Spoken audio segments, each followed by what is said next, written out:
How's the book Yeah, coming along. coming along? In Hosea, Hosea 12:1, it says, Ephraim continually feeds on the wind. He chases Hmm. he chases the east wind all day. He multiplies lies and violence. They make treaties with Assyria and send olive as tribute to Egypt. Hmm. So two things with that verse made me think of the east wind. What's with the east wind? And when you go to east wind, it's all about destruction. It occurs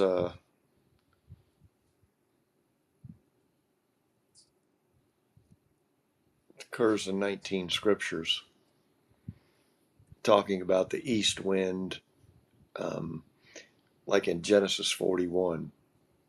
Then 7 heads of grain thin and burned by the east wind,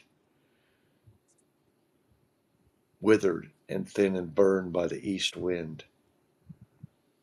Empty heads of grain burned with the east wind.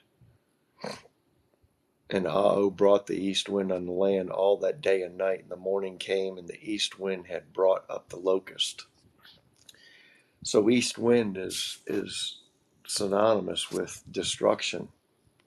And that, just to be clear, that's the idea that the wind is coming from the east, heading west. That's that's what I get out of it. You know, Hmm. from the east wind is heading towards them. Hmm. Hmm. And Which is interesting because the same thing with the ravenous bird, right? well, that's what I was. This is where this all goes. It never goes to the only one in Isaiah is Isaiah 37:27.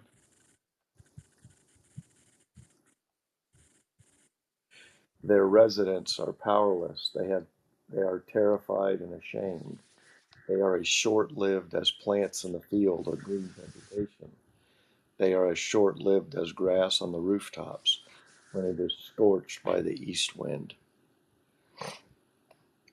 But regardless, east wind is synonymous with, and fire consumed them from the east wind. And I thought it was interesting with that. But what this made me think about was Ephraim continually feeds on the wind. He chases the east wind all day. He multiplies lies and violence. They make treaties with Assyria and send olive oil to tribute to Egypt. Sounds like all the dog houses today. They're just chasing destruction. Hmm. Hmm. Yeah, I would agree with that. Yeah. So that's what we were looking at earlier. But if you want to do Hosea in the NET, um,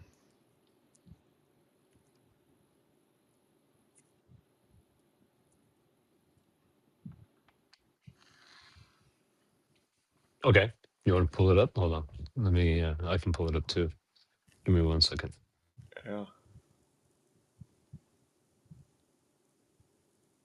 you're a good reader.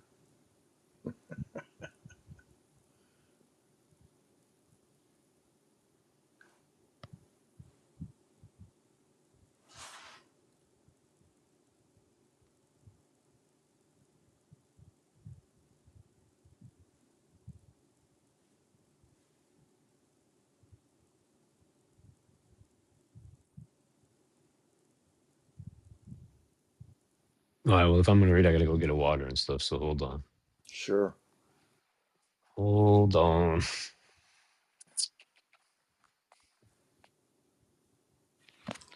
Gotta have a water.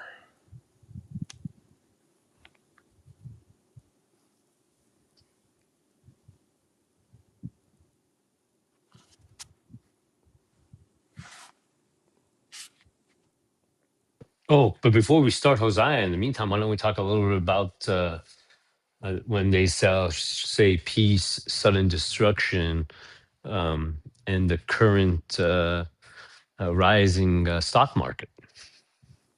Yeah. That if nobody puts two and two together on that, but whatever. Peace. Yeah, I think it's Go ahead. what is it? First,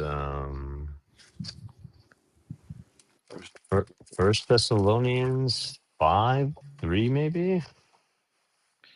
let me look up here. Yeah, so I'm getting the water.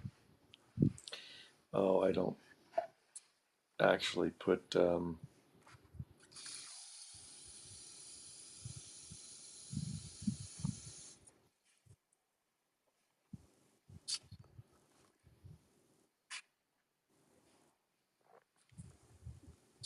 I can't find it. I put in peace. Um,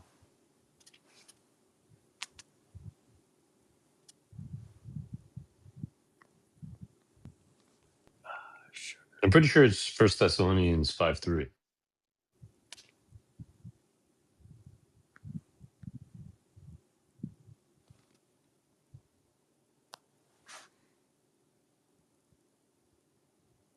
you know why this is in the KG.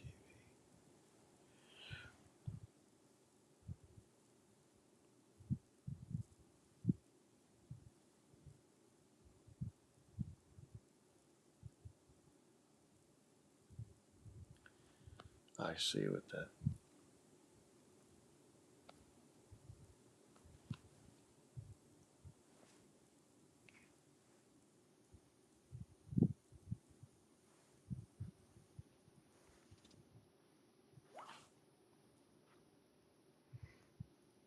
Yeah, peace and safety.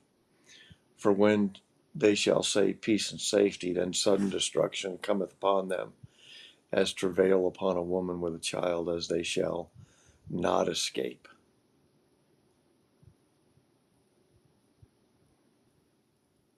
And so we have obviously the current ceasefire with Iran, that I believe they either did extend for 2 weeks, additional 2 weeks, or they're talking about extending it for an additional 2 weeks.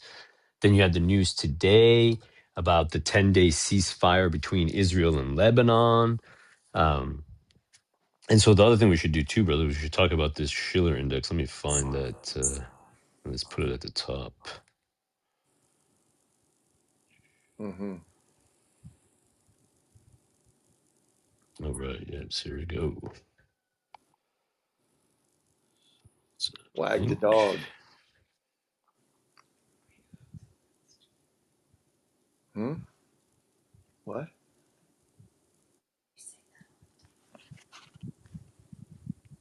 All right, I put it at the top there if you want to explain that. Multiple.com is all I see. Yeah, but it's the Schiller index if you click it. Yeah. The Schiller index is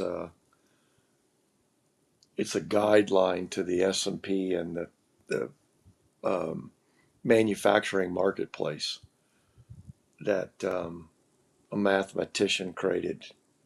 Oh, geez, back in the 60s or 70s. Schiller.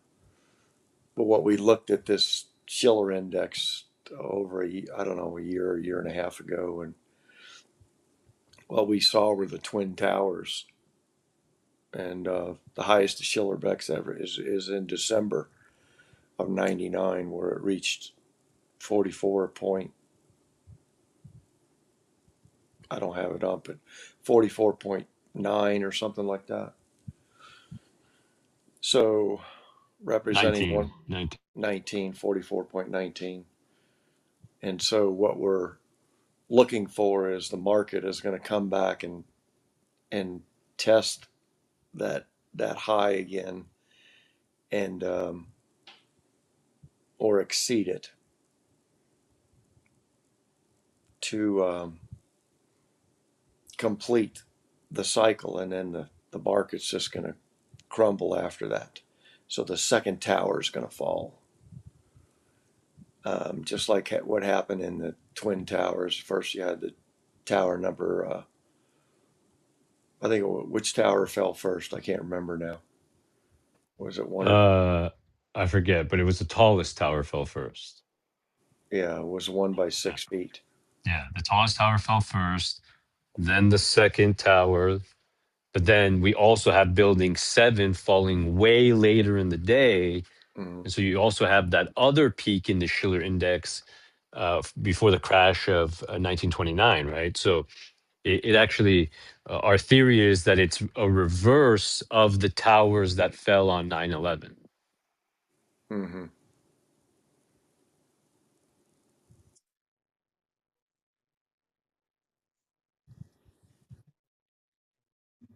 Um, that it had already passed that threshold. Um, but here we go. When did you find that article? It was earlier this year. I just pinned it. Let me see, when was it published? Yeah, that came out in November of 2025. Mm-hmm. And yeah, they imply that it's already passed. Yeah, I don't know how that implying it already passed when Dex is not revealing that. Yeah. Sorry, I Yeah. think I Sorry. accidentally left. Um, Yeah, I and saw. so yeah, just something to keep an eye on. Obviously, you see how fast the stock market is reacting to this piece. As we're quickly over 40 again. Um, and so yeah, so just something to keep an eye on. Well, and there's no reason for the stocks to climb on a value like they're doing, but they control it. But with the job market, the economy, and everything else is just in the toilet. But it's the exact opposite. So the manipulation is coming by so-called peace of First Thessalonians 5. What was it? 5:7, 5:3. 5-3, yeah, 5-3. Mm-hmm. And so something to keep an eye on. Yeah, very interesting. Um, all right. Anything else to besides that to touch on before we go to Hosea? No, I haven't seen any other current events. Yeah, I can't. Oh yeah. Well, the other thing is that apart with that, when I asked the question, is they're talking about peace, but did anybody ever mention that no oil's flowing from anywhere through the Strait of Hormuz? So they're not saying that, hey, happy days are here again and the oil's going to start to flow, but all these countries, like the Philippines are rationing, Australia, New Zealand, Korea, South Korea, or I should say South Korea, not North Korea, but South Korea. But that's just a touch, Thailand, Vietnam. Mhm, I mean, they're just falling like dominoes where they're rationing the oil and lines, and oil is doubling and tripling in price. So, and it's just a matter of time before I think the last tankers got here last week to the U.S., even though that we produce more oil than anybody, but they're not telling you that. So, highly probable all that stuff will generate um, food prices 2 or 3 times higher than what they are even now, and gas will be 2 or 3 times higher, and everything's going to go to the moon. And but they're crying peace, though. Sounds like the beginning of commotions, if you ask me. Yeah, well, that's I think that is that's a tall order right there. Um, it's beyond commotions. I mean, when that thing rolls, and it's in. What about um, down there in South America where they took over the country with the world's greatest oil reserves, and you don't hear about a drop coming out of that place because they said, somebody told me the other day. I mentioned that to him. What is that country that they took over? Not Ecuador, but Venezuela. Venezuela. Mm-hmm. But somebody told me, oh, the infrastructure's old and they can't get out. And I said, well, it looks like they were shipping a lot of it to Russia before they took it over. I said, yeah, the infrastructure may be old, but the oil still pumps. Anyway, um, there's your 3 minute uh, magnification on the commotions. Yeah. Yeah. All right. Well, You want to start Hosea? yeah, you wanted to read it in the NET, you said? Yeah, please. All right. The book of the prophet Hosea, chapter 1, the NET. Verse 1. This is Ah's message that came to Hosea, son of Beeri, during the time of Uzziah, Jotham, Ahaz, and Hezekiah, kings of Judah, and during the time of Jeroboam, son of Joash, king of Israel. Verse 2. When Ah first spoke through Hosea, he said to him, go marry a prostitute who will bear illegitimate children conceived through prostitution, because the nation continually commits spiritual prostitution by turning away from Ah. Similar to today. Yes. Verse 3. So Hosea married Gomer, the son of Dilbam. Then she conceived and gave birth to a son for him. Verse 4. Then Ah said to Hosea, name him Jezreel, because in a little while I will punish the dynasty of Jehu on account of the bloodshed in the valley of Jezreel, and I will put an end to the kingdom of Israel. Verse 5. At that time I will destroy the military power of Israel in the valley of Jezreel. Verse 6. She conceived again and gave birth to a daughter. Then Ah said to him, name her No Pity, Lo Ruama, because I will no longer have pity on the nation of Israel, for I will certainly not forgive their guilt. Verse 7. But I will have pity on the nation of Judah. I will deliver them by Ah their God.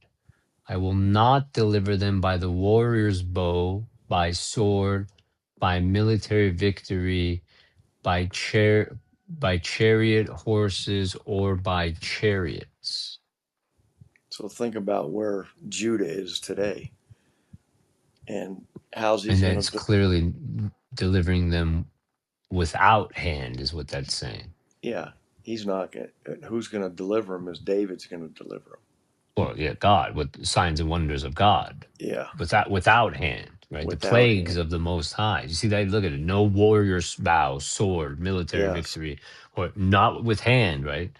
But with the hand of God. Obviously, also you see it in Daniel 2 with the rock that is carved without stone that destroys the statue. I'm sorry, the rock that is carved without hand that destroys the statue is Daniel 2:43. Let me see. Uh,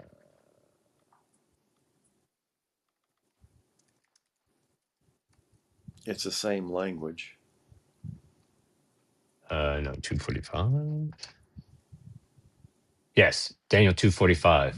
For as much as you saw that the stone was cut out of the mountain without hands, and that it brake in pieces the iron, the brass, the clay, the silver, and the gold. The great God has made known to the king what shall come to pass thereafter. And the dream is certain, and the interpretation thereof sure. Hallelujah. Oh. You know, it makes me think here in Hosea 1:7 is, what about the other nations? He's going to deliver them by the sword, but he's not going to do Judah, that way. I don't know. I'm talking about the gathering up, but he's definitely talking about Judah separated here. Mhm, mhm. Verse 8. Verse 8. When she had weaned no pity, Loru Ama, she conceived again and gave birth to another son.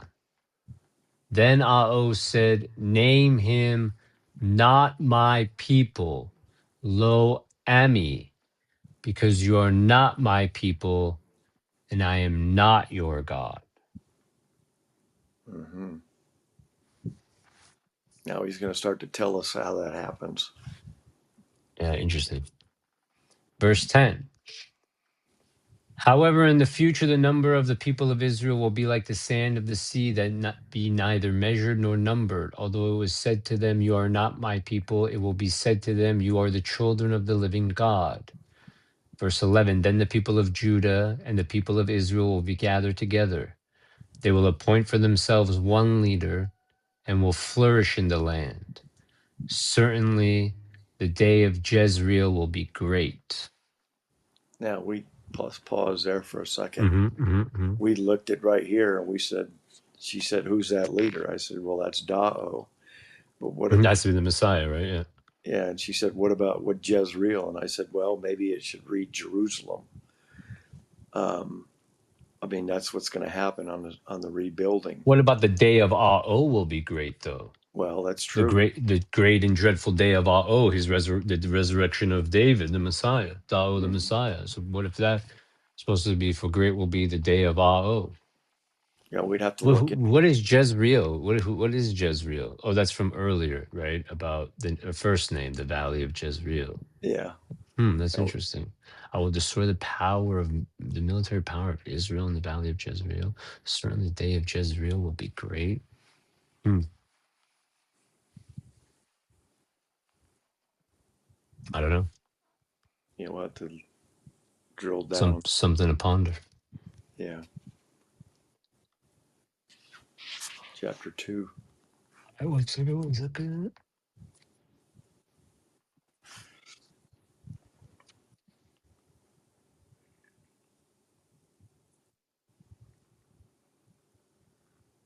All right, chapter 2, the book of Hosea. Verse 1. Then you will call your brother my people, Ami. You will call your sister, Pity, Ruama. Verse 2. Plead earnestly with your mother, for she is not my wife, and I am not her husband, so that she might put an end to her adulterous lifestyle and turn away from her sexually immoral behavior. Verse 3. Otherwise, I will strip her naked and expose her like she was when she was born. I will turn her land into a wilderness and make her country a parched land, so that I might kill her with thirst. Verse 4. I will have no pity on her children, because they are children conceived in adultery. Verse 5. For their mother has committed adultery. She who conceived them has acted shamefully. For she said, I will seek out my lovers. They are the ones who give me my bread and my water, my wool, my flax, my olive oil, and my wine. So here's. There. Oh, go ahead. I was just going to say, here's the ones that feed Israel. But I wanted to go back up here that he said he was going to kill their land with thirst, the parched land. This is something about a Yob contends that Utah area and all that Jerusalem were not um, at they weren't that before they were destroyed. It was a land full of plenty, as we know. Now it's a land of thirst and parched land that we saw in verse 3.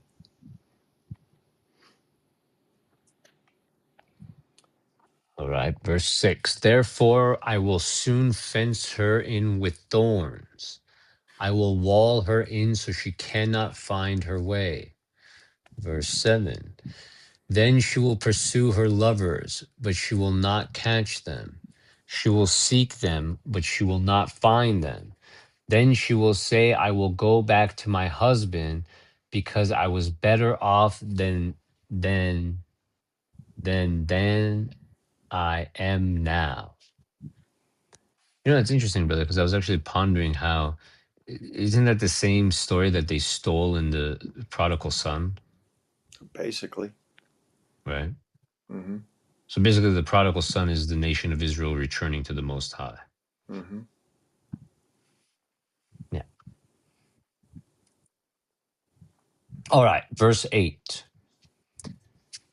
Yet until now, she has refused to acknowledge that I was the one who gave her the grain, the new wine, and the olive oil, and that it was I who lavished on her the silver and gold that they used in worshiping Baal. Also thinking about that again, brother, with the prodigal son, you know, he was eating the pig food. Mm-hmm. Yeah, he said the pigs are eating better than I am. Mhm, mhm. Yeah. What Hosea 8 here, which reminds me of, um, gave her the grain, the new wine, and the olive oil. It sounds to me, the Masonics like dedicating something Mhm. that they're the way that they here in the States, the way that, well, just partially here, but the way that they run everything.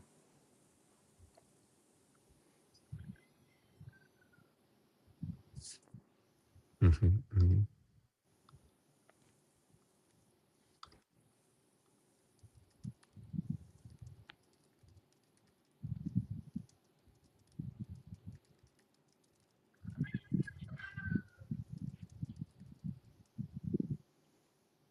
Okay. Verse 9, therefore I will take back my grain during the harvest time and my new wine when it ripens. I will take away my wool and my flax that I had provided in order to clothe her. Verse 10, soon I will expose her lewd nakedness in front of her lovers, and no one will be able to rescue her from me. Verse 11, I will put an end to all her celebrations, her annual religious festivals, monthly new moon celebrations. That's corrupted. What does that say? What does that actually say? Her new months. That's what it should say. Yeah. Because yeah, new moon has nothing to do with the month. Yeah. So I will Well, cause her mirth to cease, her feast days, her new months, and her Sabbaths, and all her solemn feasts. but then this is talking about her and her adultery, Mhm. her wickedness. So they would be practicing the new moon.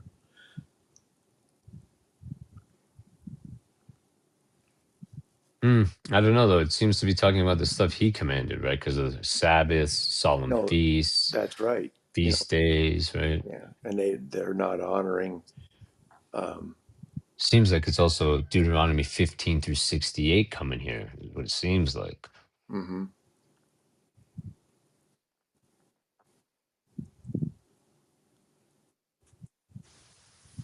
Now he's going to tell us why he's going to destroy, what she's doing here. All right. Verse 12, I will destroy her vines and fig trees, about which she said, these are my wages for prostitution that my lovers gave me. I will churn her cultivated vines and fig trees into an uncultivated thicket so that wild animals will devour them. Verse 13, I will punish her for the festival days when she burned incense to Baal, to the Baal idols. She adorned herself with earrings and jewelry and went after her lovers, but she forgot me, says oh. Just like Isaiah, right? The ox knows his owner, the donkey his master's crib, but my people do not know, my people do not consider. Mm-hmm.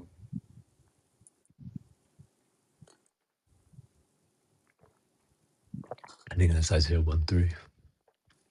All right, verse 15. From there I will give back her vineyards to her and turn the valley of trouble into an opportunity for hope. There she will sing as she did when she was young, when she came up from the land of Egypt. Verse 16. At that time declares you will call my husband. You will never again call me my master. Masa. Verse 17. For I will remove the names of the Baal idols from your lips, like JC, so that you will never again utter their names. Allah. Verse 18, at that time I will make a covenant for them with the wild animals, the birds of the air, and the creatures that crawl on the ground. I will abolish the warrior's bow, the sword, that is every weapon of warfare from the land. I will allow them to live securely. Verse 19, I will commit myself to you forever. I will commit myself to you in righteousness and justice and steadfast love and tender compassion. Verse 20, I will commit myself to you in faithfulness. Then you will acknowledge Verse 21, at that time I will willingly respond, declares I will respond to the sky, and the sky will respond to the ground, and the ground will respond to the grain and the new wine and the olive oil, and they will respond to God plants Jezreel. Verse 23, then I will plant her as my own in the land. I will have pity on no pity, lo Rumaha. I will say to not my people, lo Ami, you are my people. And he will say, you are my God. I want to just read 22 in. So the earth shall hear the corn and the wine and the oil, and they shall hear Jezreel. Hmm. Well, 23 is like when the doghouse says that he's cast Israel off and he's never going to go back to him.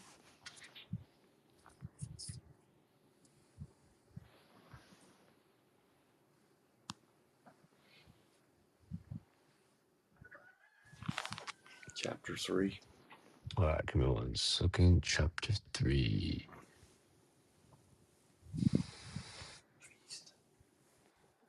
Verse 1, and said to me, go show love to your wife again, even though she loves another man and continually commits adultery. Likewise, loves the Israelites, although they turn to other gods and love to offer raisin cakes to idols. Verse 2, so I paid 15 shekels of silver and about 7 bushels of barley to purchase her. Verse 3, then I told her, you must live with me many days. You must not commit adultery or become joined to another man, and I also will wait for you. Verse 4, for the Israelites must live many days, without a king or a prince, without sacrifice or sacred fertility pillar, without ephod or idols. That's a terrible translation. So King James here, for the children of Israel shall abide many days without a king and without a prince and without a sacrifice and without an image and without an ephod and without teraphim. Afterward, the children of Israel shall return and seek their God and David their king, and shall fear and his goodness in the latter days. In the NET, it says, afterwards the Israelites will churn and seek their God and their Davidic king. See what Mm-hmm. nonsense that is? Yeah, so you got to be careful with some of these newer translations, as I always tell Brother James. But in other places, they're great, but in some places, they're just promulgating the toilet deception and making it even worse. All right, chapter 4. Oh, but we should say by the way, those are the verses that prove that the second temple is complete nonsense. You want to point that out? Why? Because if you notice, the children of Israel are cut off They abide many days without a king and without a prince. So that's a starting point of a prophecy. The starting gun being no king, no prince. When was that fulfilled on the children of Israel? The destruction of the temple, right? And carrying away of, what was it, Hezekiah, right? Into Babylon. Um, so basically the start of the Babylonian exile. Zedekiah. Zedekiah, yeah, sorry. So the start of the Babylonian exile. And they abide many days like that. So from the start of the Babylonian exile, they abide many days with 3,500. which is 3,500 years, the 70 jubilees, right? Time, and half a time until they are restored and the temple is rebuilt. And notice that's exactly what verse 5 says. Afterward, after what? After the many days without a king and without a prince. So after the 3,500 years, after the 70 jubilees, the children of Israel return and seek Ao their God and David their king. So again, this is the evening vision that Hosea chapter 3, verses 4 and 5 are describing to us. You want to post the 3,500 year. Um, Uh, I believe it's in my PTRs, but I can't post it. But oh, maybe now with the new website I can. So yeah, um, I can maybe try to figure that out. okay. Give me a second. Yeah.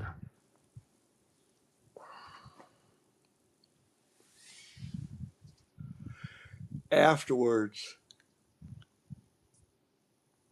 the Israelites will turn and seek Ao.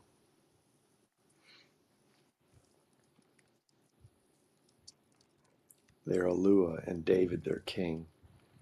Then they shall submit to Ao in fear and receive his blessings in the future. Again, see, more nonsense there, right? Because it's in the King James, it says, they will fear Ao and his goodness in the latter days, which also shows you this is at the end of time. You know, future days, you know, oh, it can be any time in the future. You know? Like after Cyrus the Great Deception restored them, you know.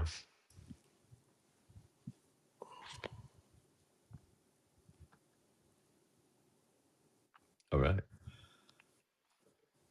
Going to chapter 4. Hosea chapter 4, verse 1. Listen to Aho's message, you Israelites, for Aho has a covenant lawsuit against the people of Israel.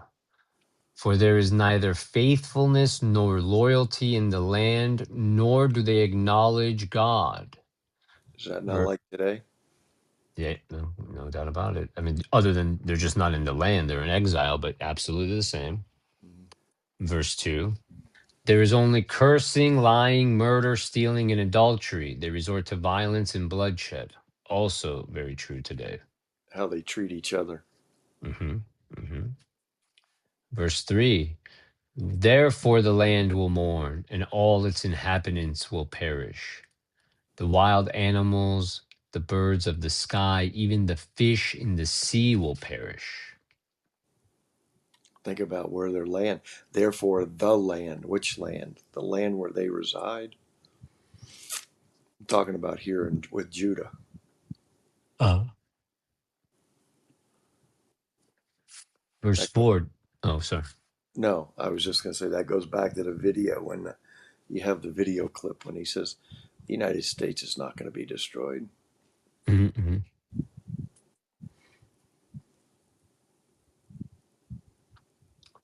Verse 4. Do not let anyone accuse or contend against anyone else, for my case is against you priests.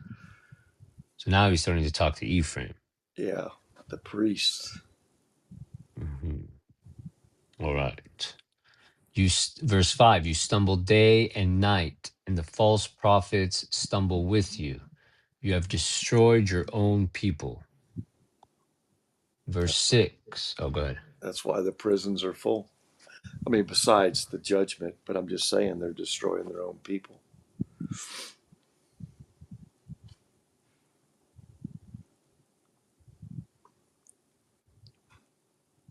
Verse 6, you have destroyed my people by failing to acknowledge me.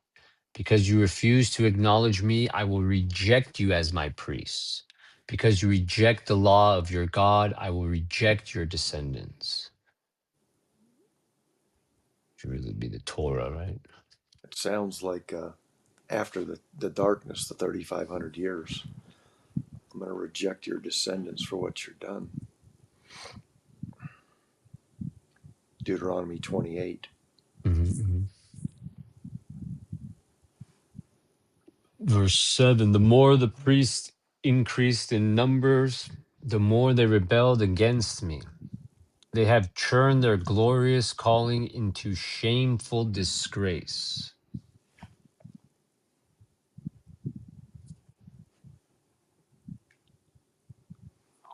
Something right there.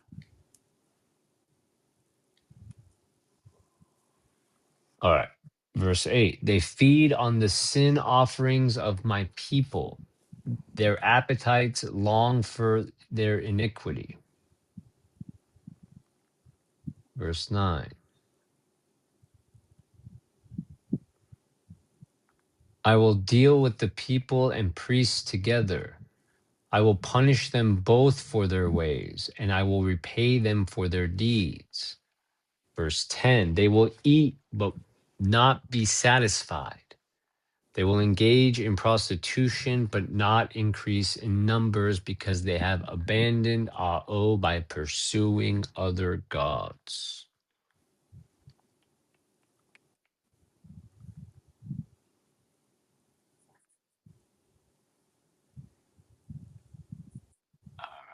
Sorry.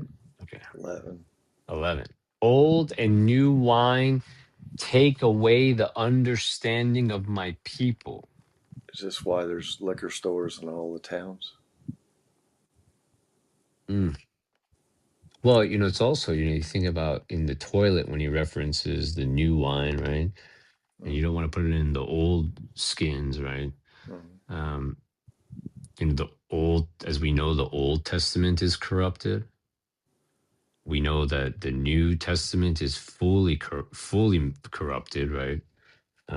A lot of truth in there, but obviously nothing to do with the word of the actual. It's not the words of the Most High. So is that a reference maybe to the corrupt, like for example, Leviticus, right? Mm-hmm. Like 11. What if it said Leviticus in the New Testament take away the understanding of my people? Although we have even larger issues outside of Leviticus. Ezra, um, Cyrus the Great Deception. All of these things that have been inserted to corrupt it. Solomon, right? One greater than Solomon is here. Oh, that's a very good point.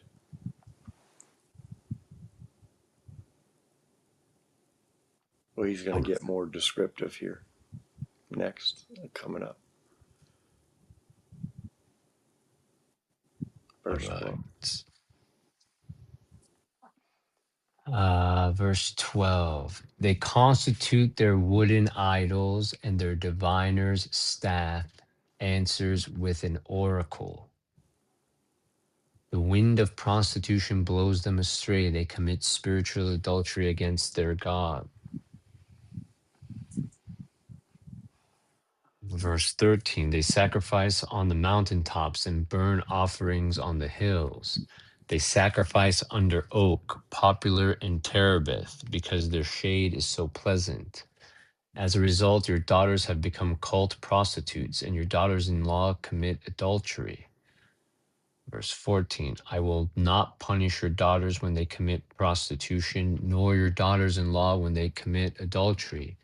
For the men consort with harlots, they sacrifice with temple prostitutes.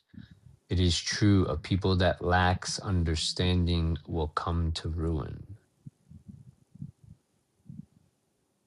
Hmm. All right. Verse 15. Although you, O Israel, commit adultery, do not let Judah become guilty. Do not journey to Gilgal. Do not go up to Beth Aven. Do not swear as surely as Ao lives. Verse 16. Israel has rebelled like a stubborn heifer. Soon Ao will put them out to pasture like a lamb in a broad field. Verse 17, Ephraim has attached himself to idols. Do not go near him.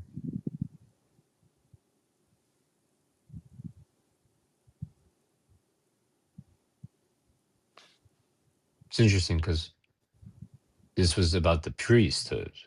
Mm-hmm. And then notice the final verse says, well, not the final verse, but verse 17 says, Ephraim has attached himself to idols. Do not go near him. Really interesting. Verse 18, they consume their alcohol, then engage in cult prostitution. They dearly love their shameful behavior.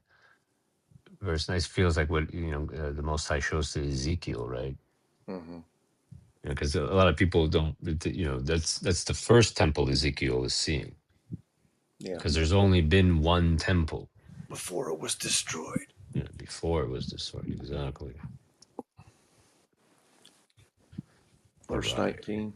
Verse 19. A whirlwind has wrapped them in its wings.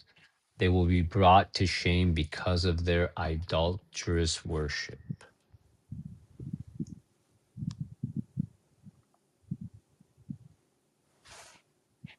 Mhm.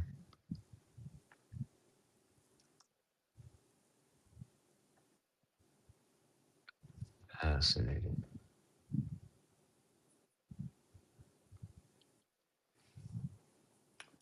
All right. Next chapter. Chapter 5. How many chapters is Hosea? 14. All right. Chapter 5, verse 1. Hear this, you priests. Pay attention, you Israelites. Listen closely, O king, for judgment is about to overtake you. For you were like a trap to Mizpah, like a net spread out to catch Tabor. Those who revolt are knee deep in slaughter, but I will. Verse 2. Those who revolt are knee deep in slaughter, but I will slaughter them all. Verse 3, I know Ephraim all too well. The evil of Israel is not hidden from me. For you have engaged in prostitution, O Ephraim. Israel has defiled itself. Verse 4, their wicked deeds do not allow them to return to their God, for a spirit of idolatry is in them, and they do not acknowledge the Lord. Verse 5, the arrogance of Israel testifies against it. Israel and Ephraim will be overthrown because of their iniquity. Even Judah will be brought down with them. Verse 6. Although they bring their flocks and herds to seek the favor of Ao, they will not find him. He has withdrawn himself from them. Verse 7. They have committed treason against Ao because they bore illegitimate children. Soon the new month festival will devour them and their fields. Now in verse 6, this is when he's going to withdraw himself. This is the 3,500 year cutoff. All right. Hey, Brother Julian. See here? Shalom. I am here. Yeah. I'm a little late, but I made it. Oh, you're okay. We're just going over Hosea. Chapter 5. We're on chapter 5, verse 7 right now.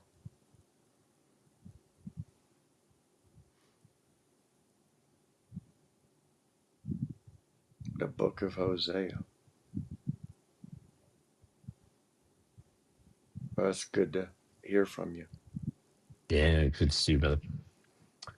All You right. guys too.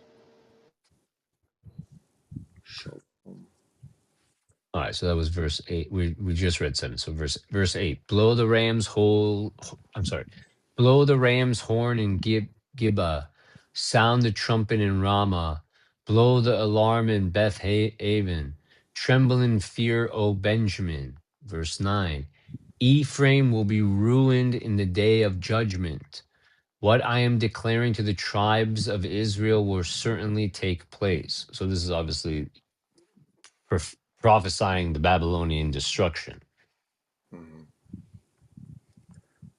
Verse 10. The princes of Judah are like those who move boundary markers. Boundary markers. I will pour out my rage on them like a torrential flood. Verse 11. Ephraim will be oppressed, crushed under judgment, because he was determined to pursue worthless idols. That's Ezekiel chapter 8 right there. This is Ezekiel chapter 8 and then 9, when he says put a mark on everybody and kill everybody else. And who is he singling out? He's singling out the priest in the temple, and here it is, Ephraim.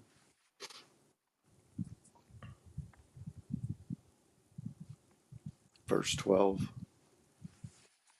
Verse 12. I will be like a moth to Ephraim, like wood rot to the house of Judah. Well, so as someone who just recently had a moth infestation, I kind of understand what he's talking about right there.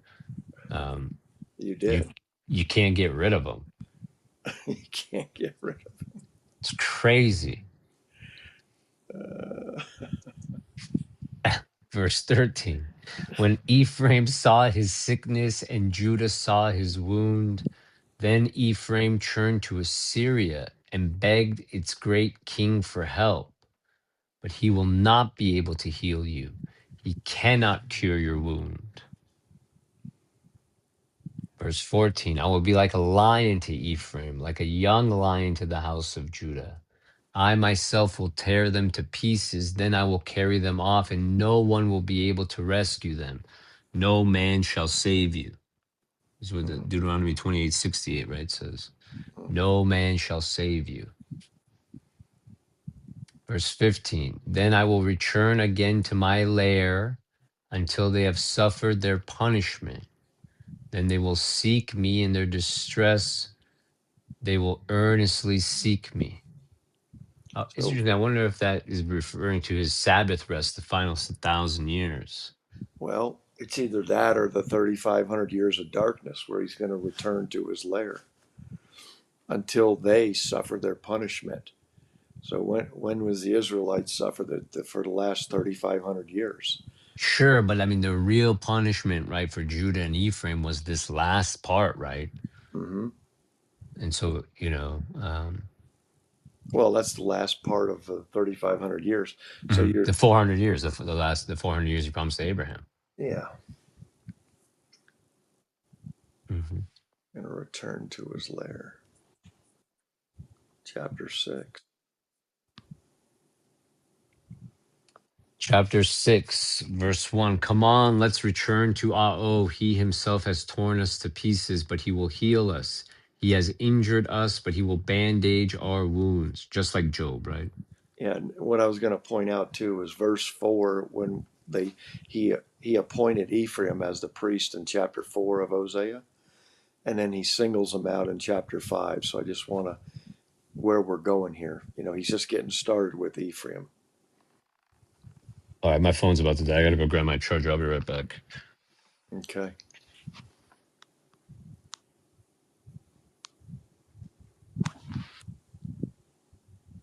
Brother Julian, how was this week for you? Blessed, nonetheless. I hope the Lord is blessing you. It's a good response. Very good response. Yeah. Blessed nonetheless. Yes, sir. Um, just been diving into Scripture, trying to figure out Job right now and Proverbs. Mm-hmm. Proverbs are they're kind of like very full of dark sayings. So you gotta like you gotta go piece by piece with those. Well, that's very true. Same We with Job. Same with Job. we were we were talking about Job in a different aspect, but I'll let Mayron address that. But yeah, those two books are you got to go real slow with them, Yeah. but there's a lot of beauty in them. Oh, of course. It's like Jacob before Jacob, Yeah, and David before, like, my God, why hast thou forsaken me? Mm-hmm. It's crazy, but I had a question because I know you guys used to like know the doctrine very well of the New Testament. Mm-hmm. Um, what? How many days was he on the cross? Well, you say how many days? Well, it actually was, they go from the third watch, the third to the sixth watch is how they put it in, but it was in hours. Oh, okay. Um, So, but it was dark, right? Like the day was done, right? well, they say that they took them off the stake just prior to they, because you got to remember that they say Shabbat is it when night falls, and it says we got to get them off the stake before Shabbat, the high Sabbath. So it was right before that. This is a part of the inconsistencies of the web right there. So it was considered a watch is, I believe, 4 hours um, throughout the day. There's six watches, um, three light and three darkness. Yeah, so it was for hours. But doesn't what wasn't he killed? What didn't he die at sunset as Passover lamb? Yeah, because it says that Yeah. he like the land was darkened, like there was darkness over the whole land. So that's why I'm just asking because I was wondering if like that classifies as being hung on a tree like after evening, as in Deuteronomy 21, 22, and 23. Well, I think the dark. Is it only after evening that you're cursed if you're hanging on a tree? I thought it was cursed is the man that hangs on a tree. For like more than that day, I'm pretty sure. Hold on. You had to go to Joshua because Joshua said when they had to cut those kings down before darkness. Yeah, so it says, "Thou shalt not in any wise bury him." Oh wait, but thou shalt in any wise bury him that day.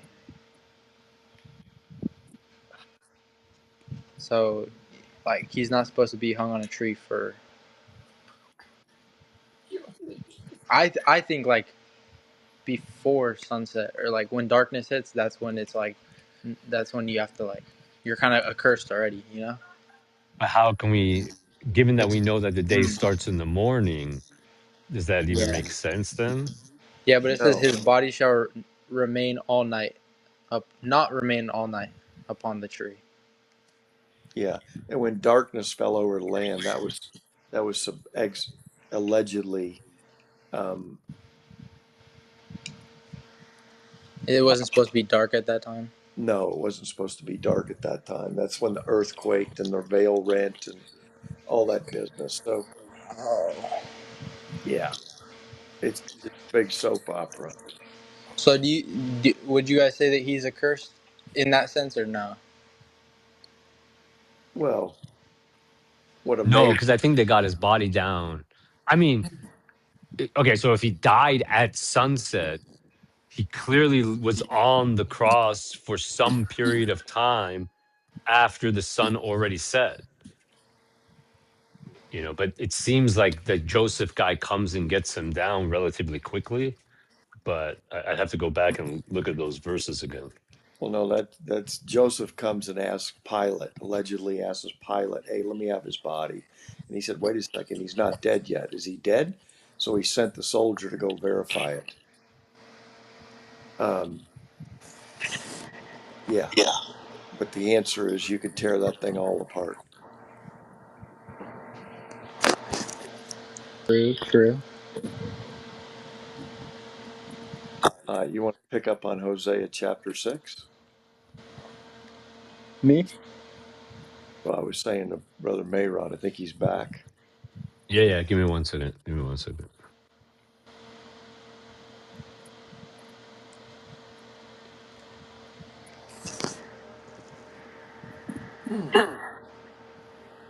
You know what chapter it is in Joshua where they hang the kings? Is it chapter 11? I'm not right off. I know he cut their thumbs off or something, or their Yeah, big toes or something. yeah. They well, that was a sign to kings when one king captured another king. They would do that to show everybody their hands and their hands and their feet. They would cut the big toe off. Hmm. Is it Adonibezek or Adonibezek? Yeah, I believe so. The great toes. Hold on.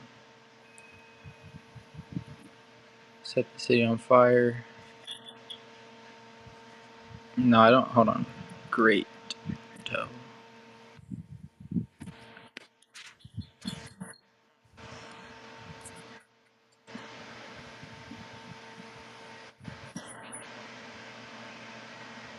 I know it's in Joshua. I just don't know which chapter.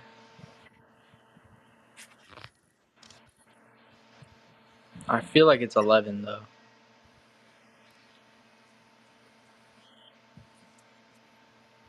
Okay, yeah. And afterward Joshua smote them and slew them and hanged them on 5 trees, and they were hanging upon the trees until the evening. And it came to pass at the time of the going down of the sun that Joshua commanded that they took them down off the trees and cast them into caves. What were you That's what is it? what were you pondering with all this?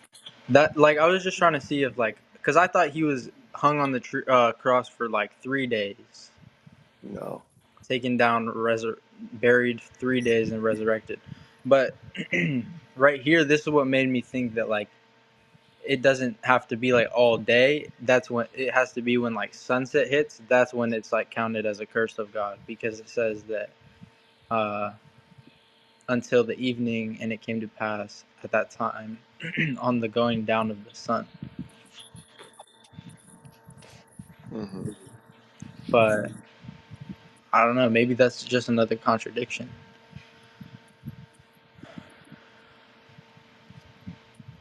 But highly probable because now Joshua could very well be in line, but they just took it from there and dragged it up to the front. Yeah, he doesn't really state why he does that.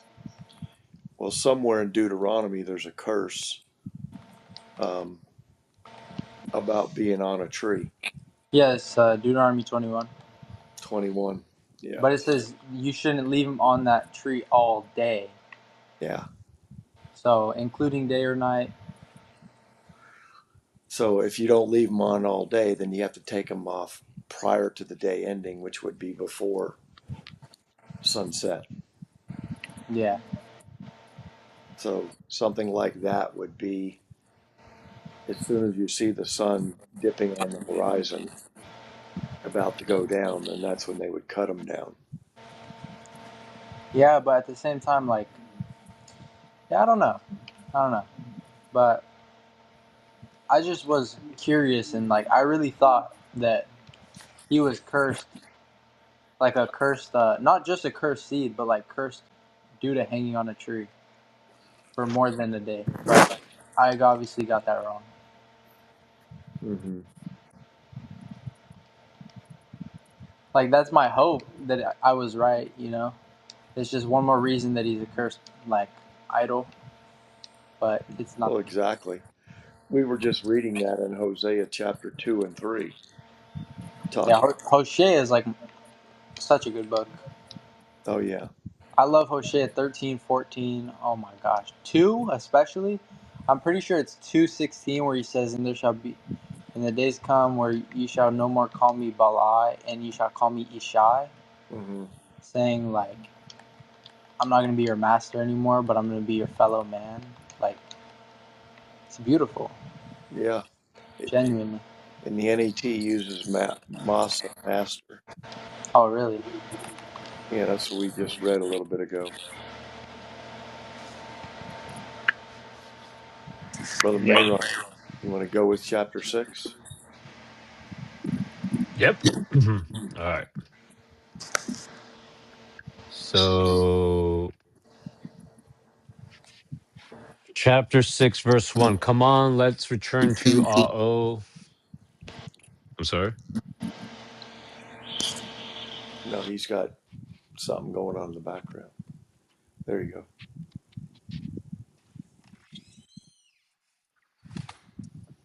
Okay. Chapter 6, verse 1. Come on, let's return to our O. He himself has torn us to pieces, but he will heal us. He has injured us, but he will bandage our wounds. Verse 2. He will restore us in a very short time. He will heal us in a little while, so that we may live in his presence. Verse 3. So let us search for him. Let us seek to know our O. He will come to our rescue as certainly as the appearance of the dawn, as certainly as the winter rain comes, as certainly as the spring rain that waters the land. Yeah, the appearance of the dawn. The new day. Hmm. Yeah, look at that. So what is that? What is it in the King James?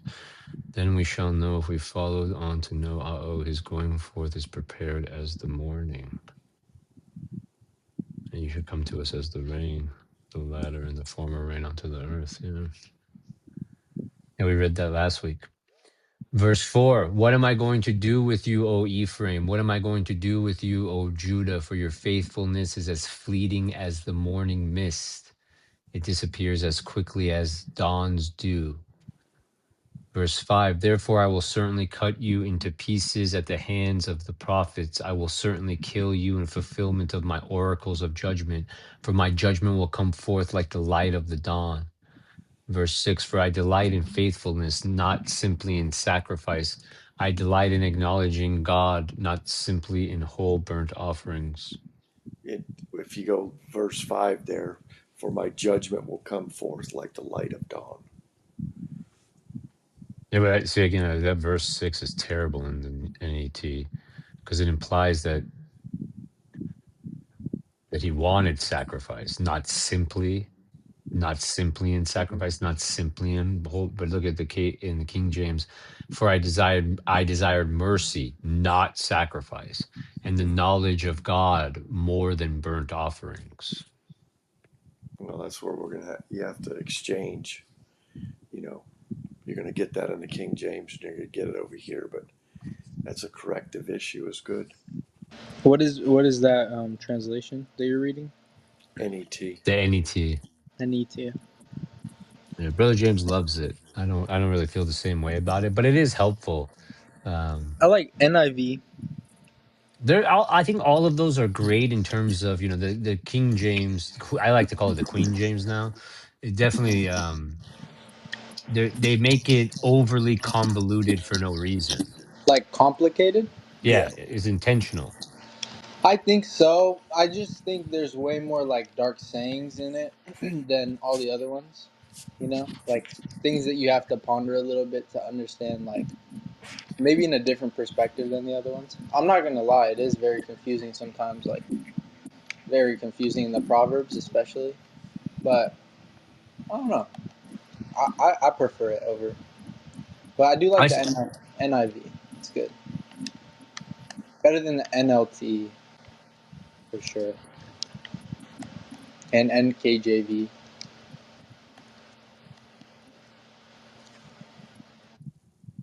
Well, that's a direct contradiction of Hosea 6:6 with Jeremiah 7. What is it? 7:2. 722. Yeah, yeah, yeah, yeah, yeah, yeah, yeah, yeah. All right, where were we at? 7. So yeah, so chapter 6, verse 7. At Adam they broke the covenant. Oh, how they were unfaithful to me. Verse 8. Gilead is a city full of evildoers. Its streets are stained with bloody footprints. Verse 9. The company of priests is like a gang of robbers, lying in ambush to pounce on a victim. They commit murder on the road to Shechem. They have done heinous crimes. Verse 10, I have seen a disgusting thing in the house of Israel.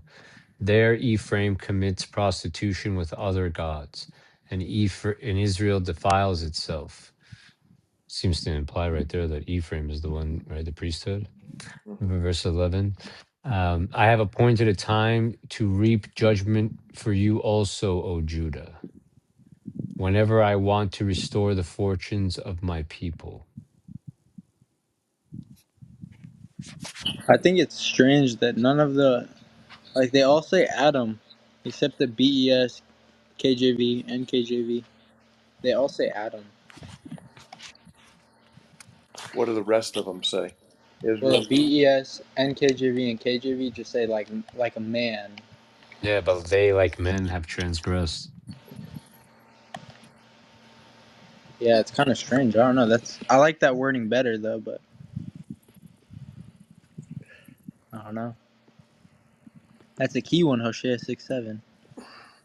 6, Um, 7. it's the end of the week, bro. Uh, wait, what was that one that you just read that was like Ephraim? It points to Ephraim being the 10, the verse 10. 10. I have seen a horrible thing in the house of Israel. There is the whoredom of Ephraim, Israel's defiled. Well, it's chapter 4, chapter 5, that was when they start to show Ephraim's the priesthood in Hosea. And Huh. it's going to carry it all the way to the end. That is crazy, the NET. Wow. Alright, chapter 7. Oh, yeah. All right. Chapter 7, Chapter 7. verse 1. Whenever I want to heal Israel, the sin of Ephraim is revealed, and the evil deeds of Samaria are exposed. For they do what is wrong. Thieves break into houses, and gangs rob people out in the streets. Verse 2, they do not realize that I remember all their wicked deeds. Their evil deeds have now surrounded them. Their sinful deeds are always before me. Verse 3, the royal advisors delight the king with their evil schemes. Their prince make him glad with their lies. Julian, I think you got a lot of background noise. Oh, sorry. Noise. Verse 4, they are all like bakers. And think about Joseph's first dream. Yeah. They are all like bakers. They are like a smoldering oven. They are like a baker who does not stoke the fire until the kneaded dough is ready for baking. Verse 5, at the celebration of their king, his princes become inflamed with wine. They conspire with the evildoers. Verse 6, they approach him all the while plotting against him. Their hearts are like an oven. Their anger smolders all night long, but in the morning bursts into a flaming fire. Verse 7, all of them blazing like an oven, they devour their rulers. All their kings fall, and none of them call on me.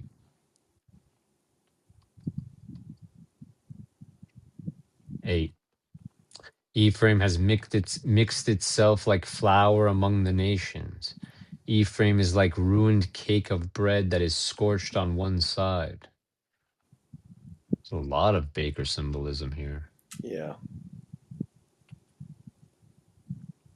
He's got a Verse 9. he's got a Go ahead. he's got a problem with the bakers. Well, yeah, that's because I've always, we've talked about how I believe the dreams that Joseph interprets in prison foreshadow the two priesthoods. Hmm. First, Ephraim the baker, who's cut off, and then the Cup, butler the cupbearer. Manasseh, who will be the priesthood when Israel is restored. Hmm. All right, verse 9. Foreigners are consuming what his strenuous labor produced, but he does not recognize it. His head is filled with gray hair, but he does not realize it. Verse 10, the arrogance of Israel testifies against him, yet they refuse to return to Ao, their God. In spite of all this, they refuse to seek him. Verse 11, Ephraim has been like a dove, easily deceived and lacking discernment. They called to Egypt for help. They turned to Assyria for protection. Think of Noah Verse, here. mhm, mhm.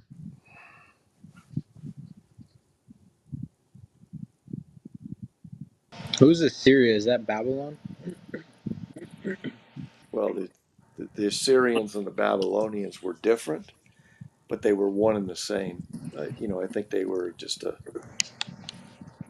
um, could be a ruling that it was two different kings that saw alike when they were started.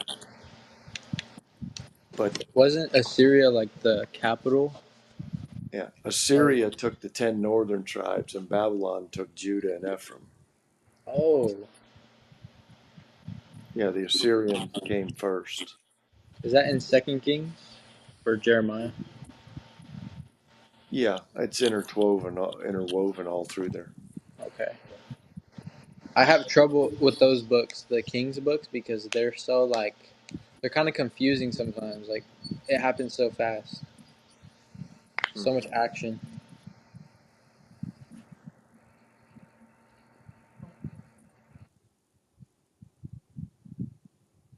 All right, now you're on verse 12. Yes. I will throw my bird net over them while they are flying. I will bring them down like the birds in the sky. I will discipline them when I hear them flocking together. Verse 13, woe to them, for they have fled from me. Destruction to them, for they have rebelled against me. I want to deliver them, but they have lied to me. Verse 14, they do not pray to me, but howl in distress on their beds. They slash themselves for grain and new wine, but churn away from me. Verse 16, although I trained and strengthened them, they plot evil against me. Right, right there. The these last six verses, this is in reference to Ephraim. This is in reference to the priesthood here. Although I trained them, it's trained and strengthened them. This is like the oracles of Moshe in the desert to build the tabernacle. Go ahead. I'm sorry. Um, 16. they turn to Baal. They are like an unreliable bow. Their leaders will fall by the sword because their prayers to Baal have made me angry. See, that's So, kind of strange. Sorry, but that's kind of strange. It doesn't say that the God's name in the KJV. It just says they returned, but not to the Most High. Like, I don't see the necessity of like having to like put that in there. But What verse are you talking about? 16, it says they returned, but not to the Most High. Hmm. But this one, they're throwing like that God's name in there for whatever reason they have to do so. But They're just defining I guess, when you don't turn to the Most High, you turn to Baal. Yes. well, yeah. See, that's the discussion about is it just binary? Is it the Most High and then everything else is Baal, yeah, that's priests true. of That's Baal? true. That's Like you true. think That's about true. when Elijah, right? Was it Elijah? And the priests of Baal. Yeah. If you think about it, like we think about all the rabbis, the priests, while they all have different names and different systems, right, that they subscribe to, right? But are they not all just priests of Baal? Well, that's right. I mean, that's like, go back to Isaiah. Um,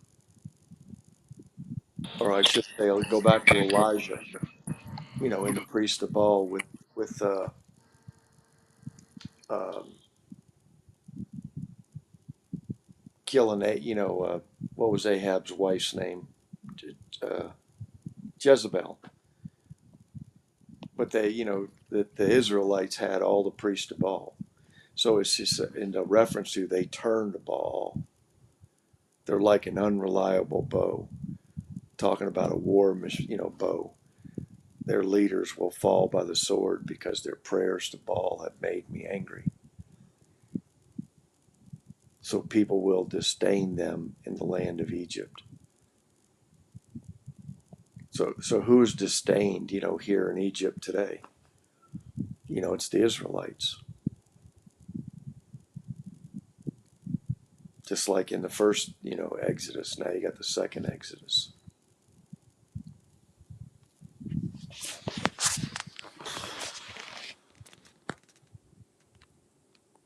You want to roll over to chapter 8?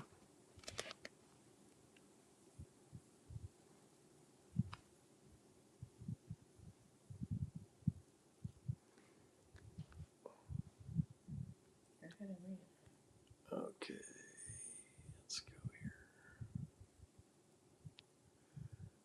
He's taking a break. Oh, sorry. I didn't even realize I was muted. All right, I was reading it.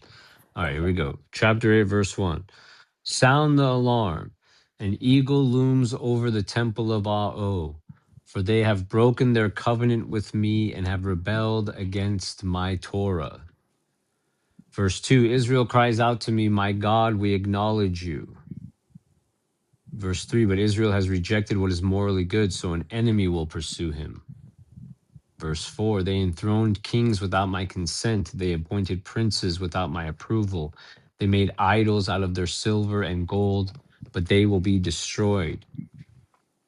Verse 5. O Samaria, he has rejected your calf idol. My anger burns against them. They will not survive much longer without being punished, even though they are Israelites. Verse 6. What idol was made by a workman? Oh, sorry. That idol was made by a workman. It is not God. The calf idol of Samaria will be broken to bits. Verse 7. They sow the wind, and so they will reap the whirlwind. The stalk does not have any standing grain. It will not produce any flour.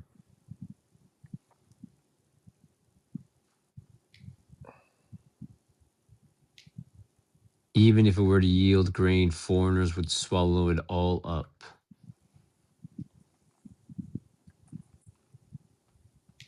Israel will be swallowed up among the nations. They will be like a worthless piece of pottery. Worthless.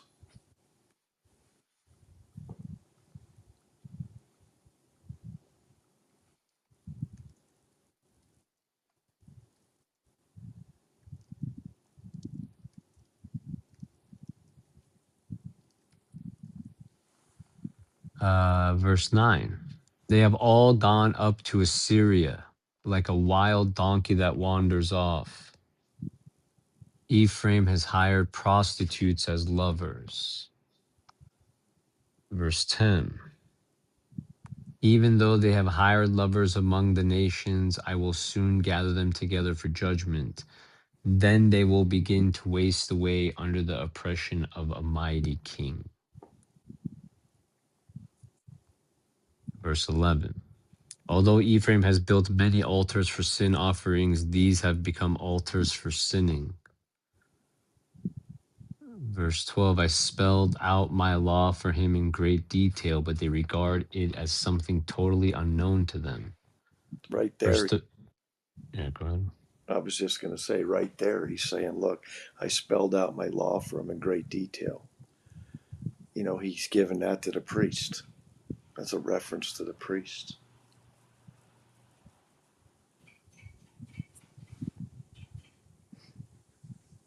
Verse 13. Verse 13, they offer up sacrificial gifts to me. They eat the meat, but Ao does not accept their sacrifices. Soon he will remember their wrongdoing. He will punish their sins, and he will return to Egypt. Verse 14, Israel has forgotten his maker and built royal palaces, and Judah has built many fortified cities. but I will send fire on their cities. It will consume their royal citadels. In verse 13, he says, and they will return to Egypt. Is this Deuteronomy 28:68 right there? Uh-huh. Uh-huh. Uh-huh. Hmm. Okay. That is what that is. What was that? Hosea 8:13. Mm-hmm. I don't know what the King James says, but It says, they sacrifice flesh for the sacrifices of mine offerings and eat it, but accepts them not. Now will he remember their iniquity and visit their sins. They shall return to Egypt. mhm.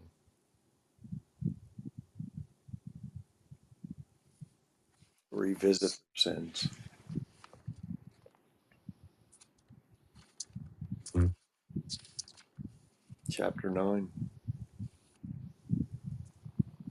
Hold on a What second. was what was the verse where it said, though they be Israelites?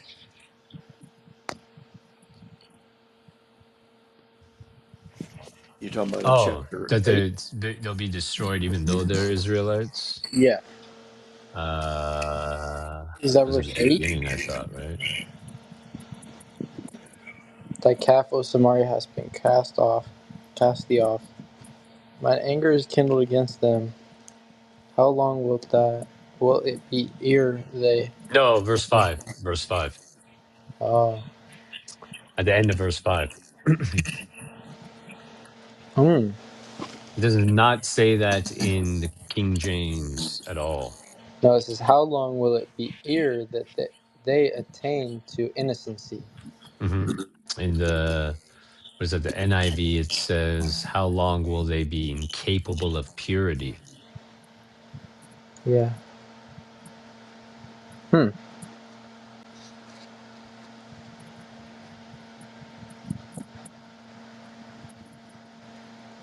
I definitely prefer that one. They will not survive much longer without being punished, even though they are Israelites. Yeah. They were all Israel. They attain to innocency. And now he's going to single out Ephraim in chapter 9.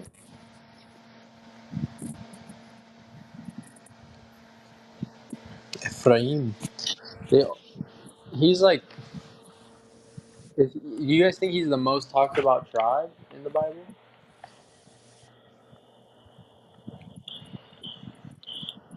Say that again. Ephraim? Yeah. Say that again. Is he the most talked about tribe, do you guys believe?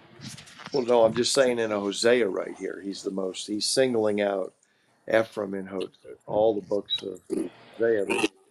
It starts in chapter 4 and 5, but he's singling out Israel from 1 to 4, basically. And now he's drilling down on Ephraim since chapter 4.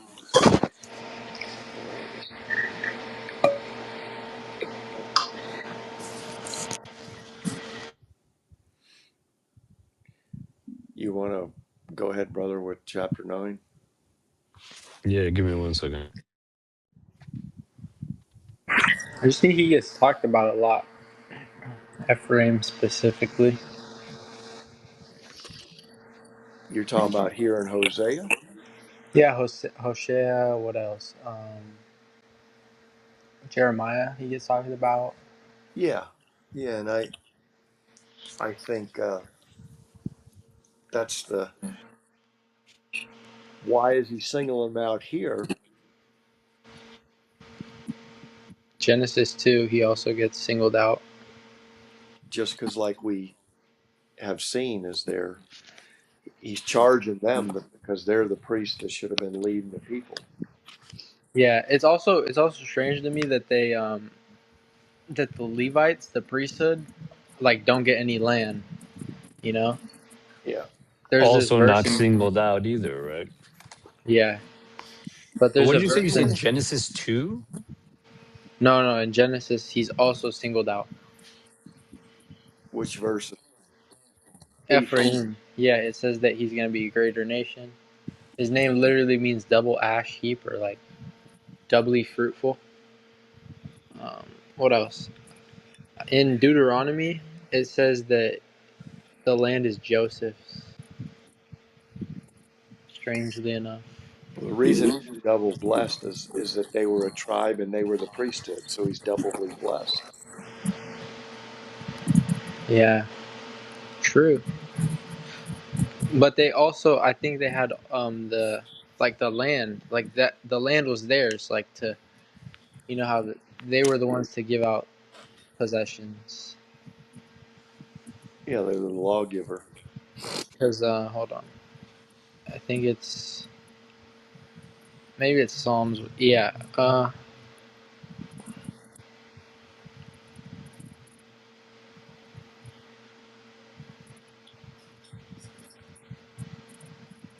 Deuteronomy 31, I think 33, 13. And of Joseph he said, "Blessed of the Lord be his land."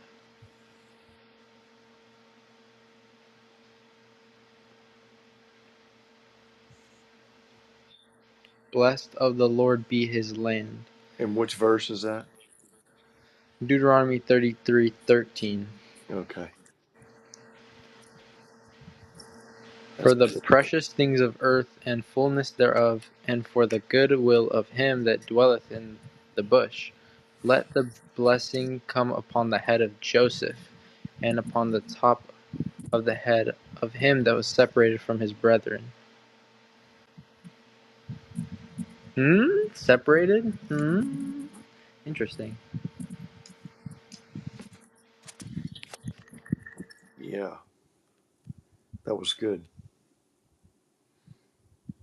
33, like, um, it's almost what Jacob did for his kids, but it's the Lord, like, giving blessings through Moses. I think. I'm pretty sure. Ephraim is the helmet. Yeah, we talked about that last week. Yeah. Look at Moses commanded us a law, even the inheritance of the congregation of Jacob, and he was king in Jeshurun when the heads of the people and the tribes of Israel were gathered together.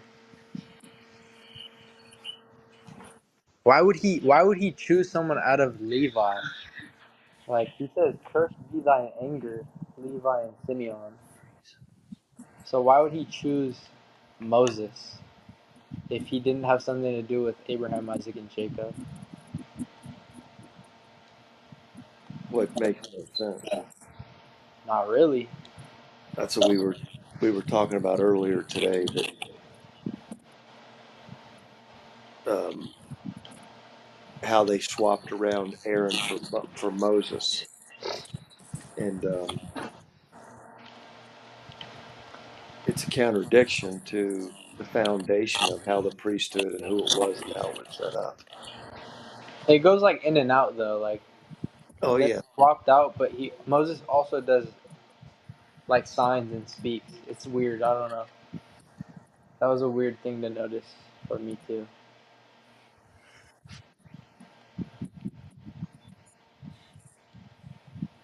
Brother Mayron, what did we say? What did we say earlier about Moses?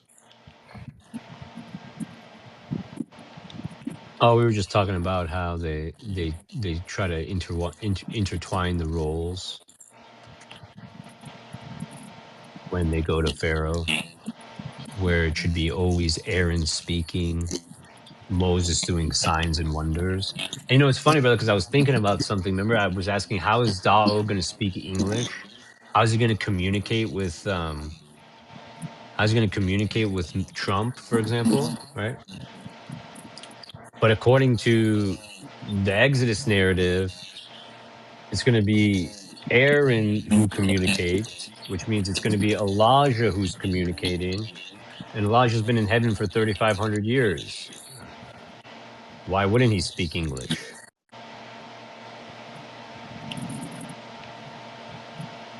Because they don't speak it in there in heaven. Yeah, I'm saying though, being coming from there, I think it's more likely that you'd be supernatural. Yeah. But yeah, I don't know, or just maybe something is the Moses and Dao are too holy to engage with the heathen like that. I don't know. Well, you have the elder, just like Reuben in the priesthood, that he was allegedly lost it, and it was given to Levi. So I yeah, think you that have. I think that the Lord knows how to speak English. Oh yeah, well, I'm sure he does. Even though it's a pagan language. I don't know. It's a beautiful language. I think that like just how the New Testament has some truth in it. Like everything has truth in it. You know. Well, I true. know, but you're commanded not to learn the ways of the heathen, though. Yeah, it's opposite of Hebrew. I mean, left to right, right to left, Yeah. and There's also 22 letters, 26 letters. Pretty yeah. interesting. I'd prefer to know English if I'm going to be honest, but Hebrew just gives more like meaning, I guess, to things. Well, it goes back to one of the foundational statements. If the whole world's doing it, it's not of your father. And it is the primary language of the earth. So that's one, main strike against it. But Well, think about it like this: what if we all spoke English at one point, right? We all understood each other, and then the Tower of Babel happened, and now we know Spanish, Chinese, Hebrew. well, I would say that the Hebrew was the main foundation that everybody was speaking, and then from there to go to the other languages. But But they don't even have like some vowels. I think they only have like A, E, I, O. well, if you go with that statement, it doesn't make sense for the Tower of Babel Or I don't think they have E either. because it was the heathen that they confused the languages on. So, so the understanding to me is speaking um, a slang Hebrew or an off like the Canaanite languages. The Canaanites and the Hebrews, the languages are said to be very, very close, but one was a pagan language and the other one wasn't. So, but where we ended up from the Tower of Babel is basically the whole world speaking English. Wherever they speak other languages, English is always the second primary.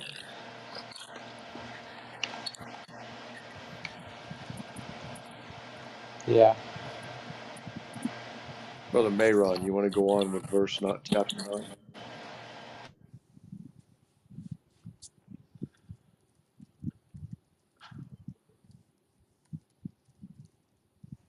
Yeah, 1 second.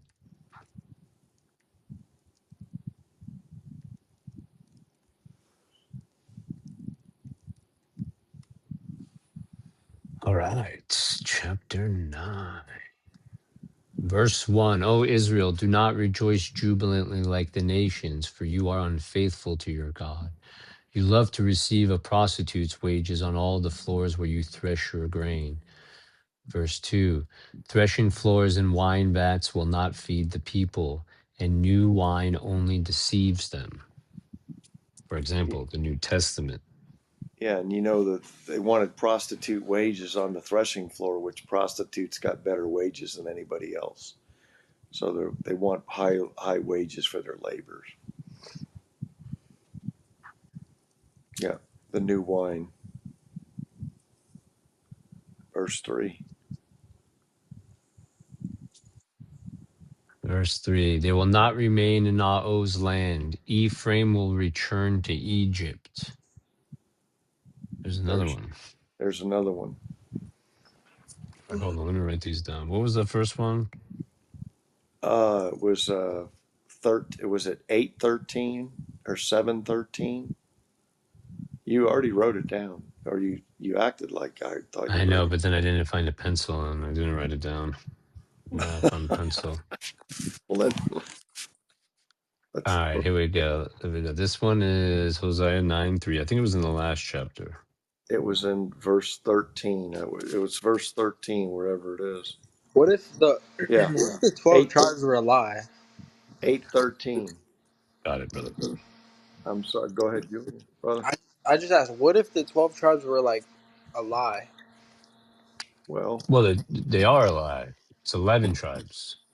But I'm saying like, what if I the mean, tribes in general 11 were a lie? patriarchs. Like, what if Okay, it in was terms of what always concept? what if it was always just one big body like moving? You know? well, Because like if okay, let's say David was Ephraim, there would be no need for Judah and like the secondary tribes, because the secondary tribes only come in stories of like David and his descendants, we'd have to go back to the foundation.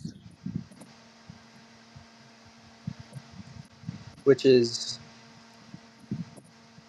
Jacob. Well, well, yeah. I'm trying to think through the statement.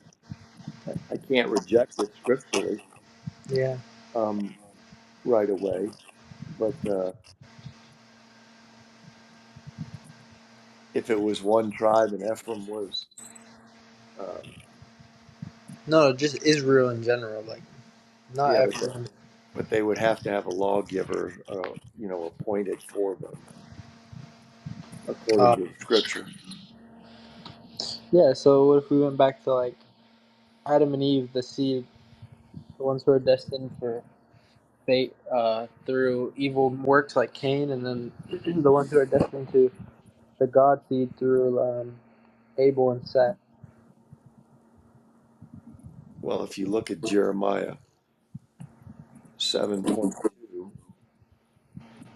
about he didn't order the sacrifices, then you got to look at Cain and Abel in a different light. Um, talking about with the animal sacrifice. So I believe the animal sacrifice was brought into the whole system to offer blood like all the other pagan gods require a blood sacrifice. I think it was a free will offering. Well, that sounds very highly plausible, um, because it would be up to the individual of what they could give and how they could give it. And that's not like he didn't make every one of the angels a robot, so he wouldn't have made the offerings a robot. Like we were talking about the last week, the Mayron, I can't remember, but it was about the fat offering. When I said, look at the fat offering in Leviticus, what it was referred to. But that's what Leviticus does, expels out all this stuff, which I don't see it as mandatory. I see it as everything was a free will. So do you think that Leviticus they just added that like do that dietary law, like even though it was obviously it had to be stated in Deuteronomy, but do you think they just added that? I don't think that there's a problem with the dietary law to the point of, um, he was just trying to point out that these things are unhealthy for you. It's not a law to nail you down, or um, because this is what the doghouse says today. Oh, you can eat whatever you want to eat. Well, I mean, they're being punished for that statement because I don't believe it's true. Yeah, it's a commandment, like not to, but I'm saying like, do you think they added that specific part? Like they maybe extracted it from Deuteronomy and put it in Leviticus? Well, they could, because Leviticus is, it doesn't really fit. So many things are for it. Like you said, given an inheritance. They were the lawgiver and they were this, but the ones that they were commanding, where everybody had to do the same thing. That's why if you go to the toilet and it talks about two turtle doves, if you can't do two, you do one. You know, you do what you got to do, but you got to bring a blood sacrifice. That's how they built the book of JC. Yeah, blood sacrifice. Well, that's basically how they singled it out, and they had to do it in Deuteronomy. Um, you don't see about this prior to the flood. You know that's an interesting thing back then too, because he he didn't make everything up after the flood. You know, the people were still, you know, if Noah was the only, there was only eight righteous, um, and that's what it says. But it turns out to be that there was nine. Wait, like in the sense of like Abel or Cain? I mean, Adam wasn't a righteous one. No, no, Adam. No, what I'm saying is Noah's three sons, Ham, Japheth, and Oh, so Ham was so-called the father of the, Canaanites. yeah, Canaanites, the Egyptians, and all that. And Is the Egypt are the Egyptians from Ephraim? Or I meant Manasseh. Sorry, my brain's all over the place. Are they from? It's like starts with an M. Uh, Mitzrayim. Manasseh, Mitzrayim. oh, Mitzrayim, yeah, that's one of Ham's sons. I think it's Ham's first or second son was Mitzrayim. Is that like the first father of the Egyptians? That's what they say, you know, but the whole history is skewed.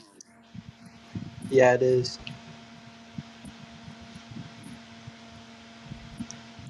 Um, all right, Brother Mayron, you want to go back to chapter 9? Yeah. We got on Um, Isaiah on 9:3.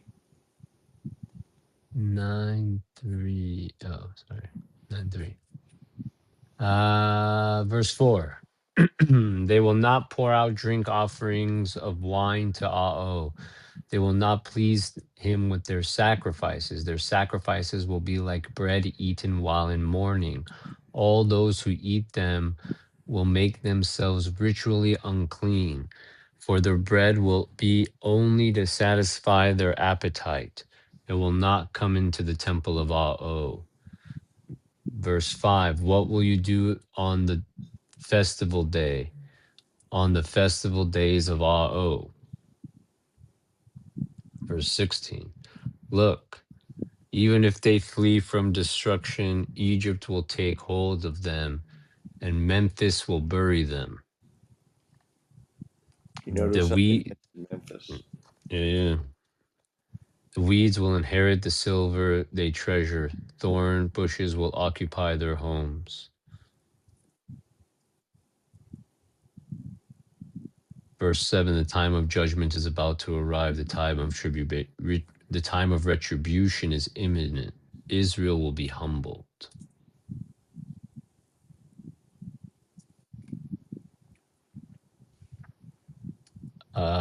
The prophet is considered a fool. The inspired man is viewed as a madman I because of the like multitude of your sins and I like in the your intense animosity.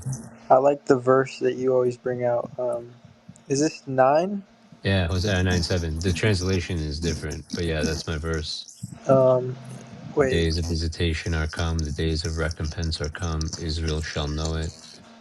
The No, it prophet says is a fool, the it spiritual says man is mad. Yeah. it says yeah. You call the prophet. Yeah, that one. That's the one you like to put up. Yeah. Mhm. Or no, it's one that says crazy. I think it says crazy. The spiritual man is crazy or something. Yeah, yeah. Hosea 9:7. Yeah. All right. Uh, Hosea 9:8. The prophet is a watchman over Ephraim on behalf of God, yet traps are laid for him all along his paths. Animosity rages against him in the land of his God. So right here it's saying the prophet is watchman over the priest.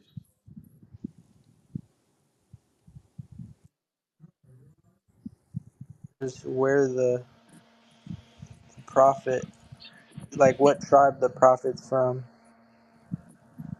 Like I don't think Elijah was even a part of Israel, or like I don't know if he was. But I think it says it in verse chapter 1, but I forget which tribe it says Isaiah is from. Elijah. Oh, Elijah. Yeah.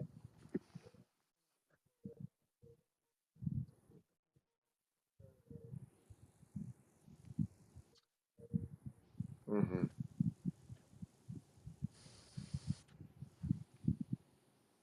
All right.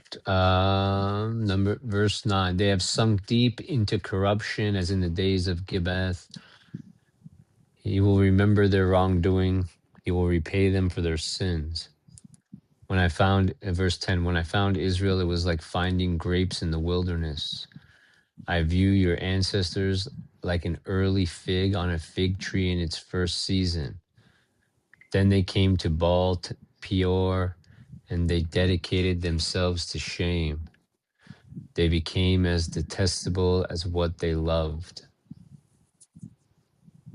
Verse 11, Ephraim will be like a bird. What they value will fly away. They will not bear children. They will not enjoy pregnancy. They will not even conceive. Verse 12, even if they raise their children, I will take away every last one of them. Woe to them, for I will turn away from them. Verse 13, Ephraim, as I have seen, has given their children for prey. Ephraim will bear his sons for slaughter. Verse 14, give them, what you will give them. Give them wombs that miscarry and breasts that cannot nurse. Verse 15, because of all their evil in Gilgal, I hate them there. On account of their evil deeds, I will drive them out of my land. I will no longer love them. All their rulers are rebels. Verse 16, Ephraim will be struck down. Their root will be dried up. They will not yield any fruit. Even if they do bear children, I will kill their precious offspring. Verse 17, my God will reject them, for they have not obeyed him. So they will be fugitives among the nations. He's serious there. He's not messing around. Mhm, mhm. If they bear children, I'm going to kill them all.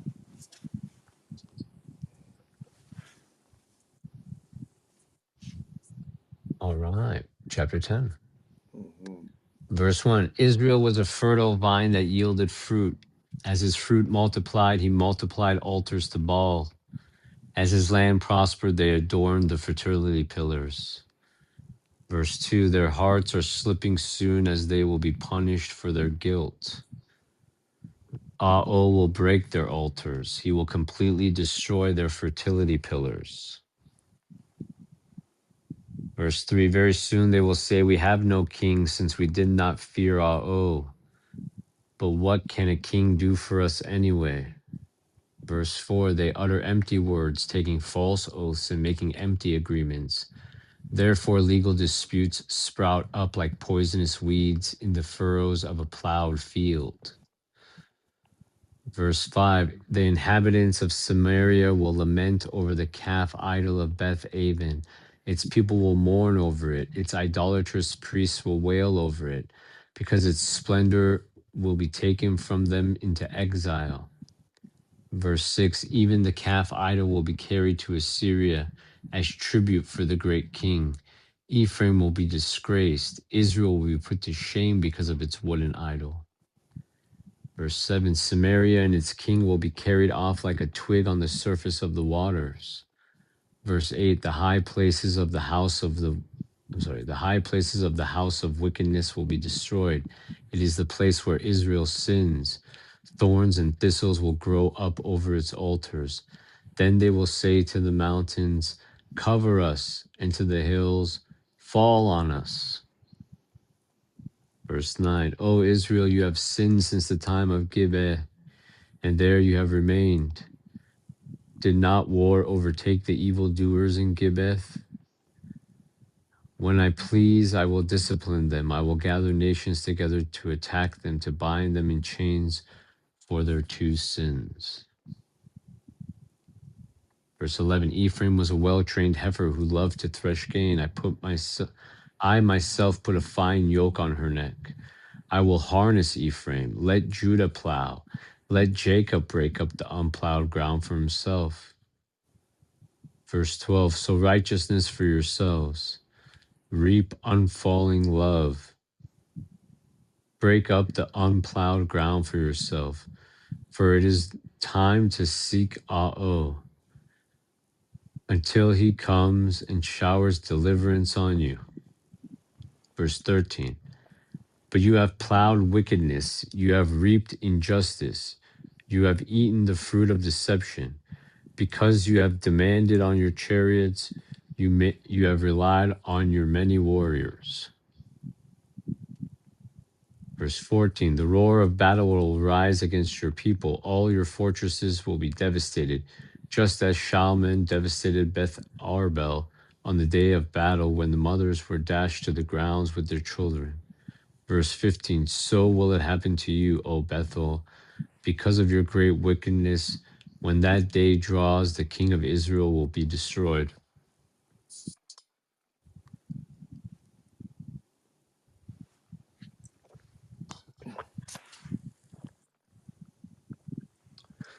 Chapter 11. When Israel was a young man, I loved him like a son, and I summoned my son out of Egypt. Verse 2, but the more I summoned them, the farther they departed from me. So that verse is obviously talking about the first Exodus, right? Yeah. 11:1. Well, and that's, we've talked about before. I loved him like a son, and I summoned my son out Mhm. of Egypt. He's calling Israel his son, just like he calls Dao his son.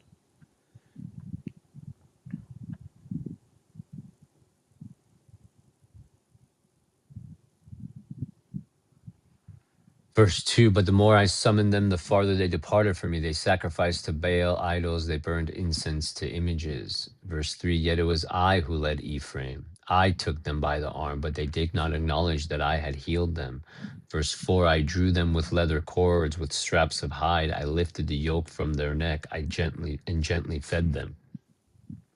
Verse 5, they will return to Egypt. Assyria will rule over them because they refuse to repent. There's another one.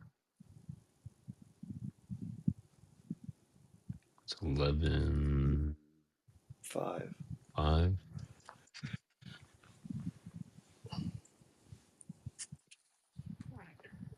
Verse 6, a sword will flash in their cities. It will destroy the bars of their city gates and will devour them in their fortresses. I'm sorry. Verse 7, my people are obsessed with turning away from me. They call to Baal, but he will never exalt them. Verse 8, I think that's really important. Let's read that one more time. But he will never exalt them. Hmm. Yeah, it's funny because Jezebel, her name means that said deity is exalted, but he won't exalt them. Mhm. Verse 8, how can I give you up, O Ephraim? How can I surrender you, O Israel? How can I treat you like Admah? How can I make you like Zeboam? I have had a change of heart. All my tender compassions are aroused.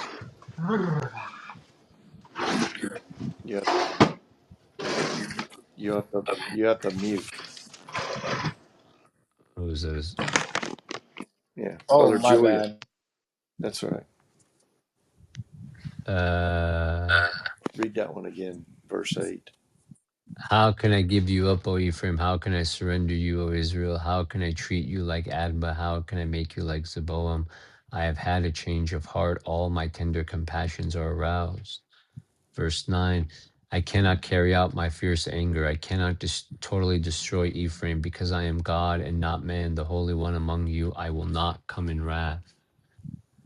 Verse 10, he will roar like a lion and they will follow Ah-Oh. When he roars, his children will come trembling from the west. Verse 11, they will return in fear and trembling like birds from Egypt, like doves from Assyria, and I will settle them in their homes, declares Ah-Oh. Verse 10 and 11 are full right there.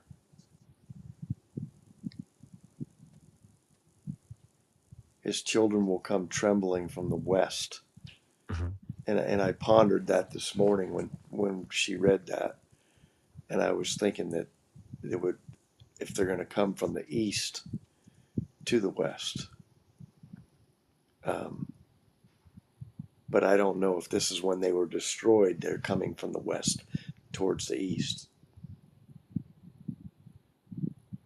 And that's what I think it is. Maybe like a new day symbolism, like the eighth day or whatever after the week's done, the Monday of.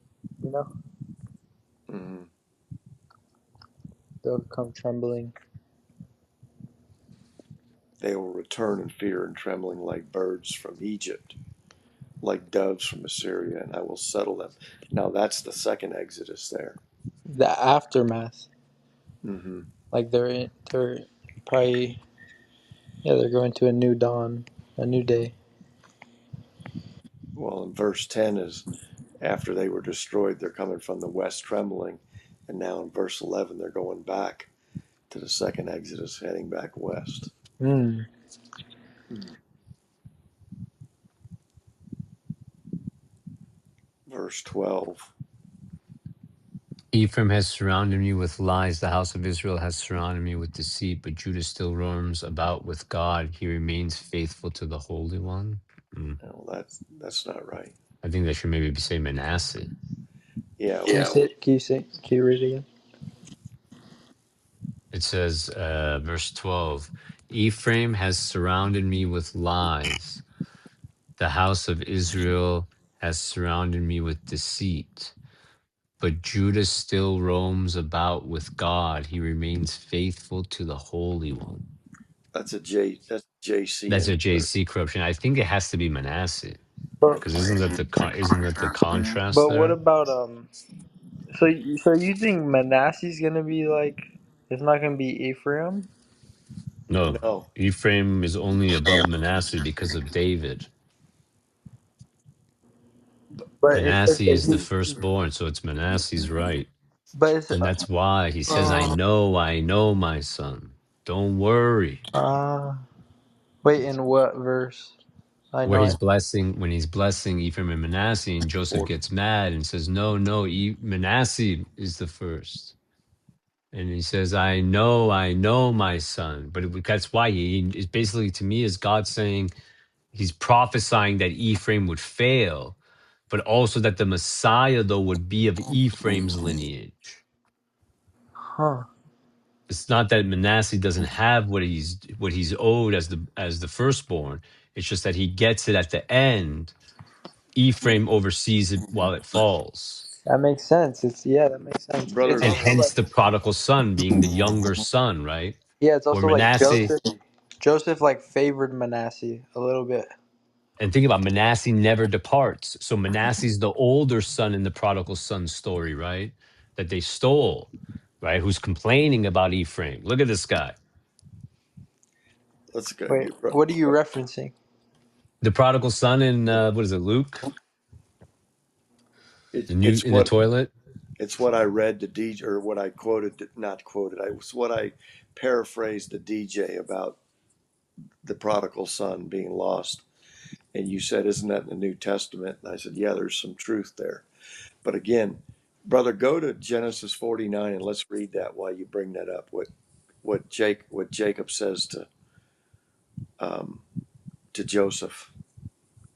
I'm sorry. Where in Genesis chapter 4? I don't think that's 49. I think it's 48, Is it? isn't it? No, is it 48? Yeah, Yeah, because he's blessing Ephraim and Manasseh. yeah. 49 is he's blessing his sons. Okay, yeah.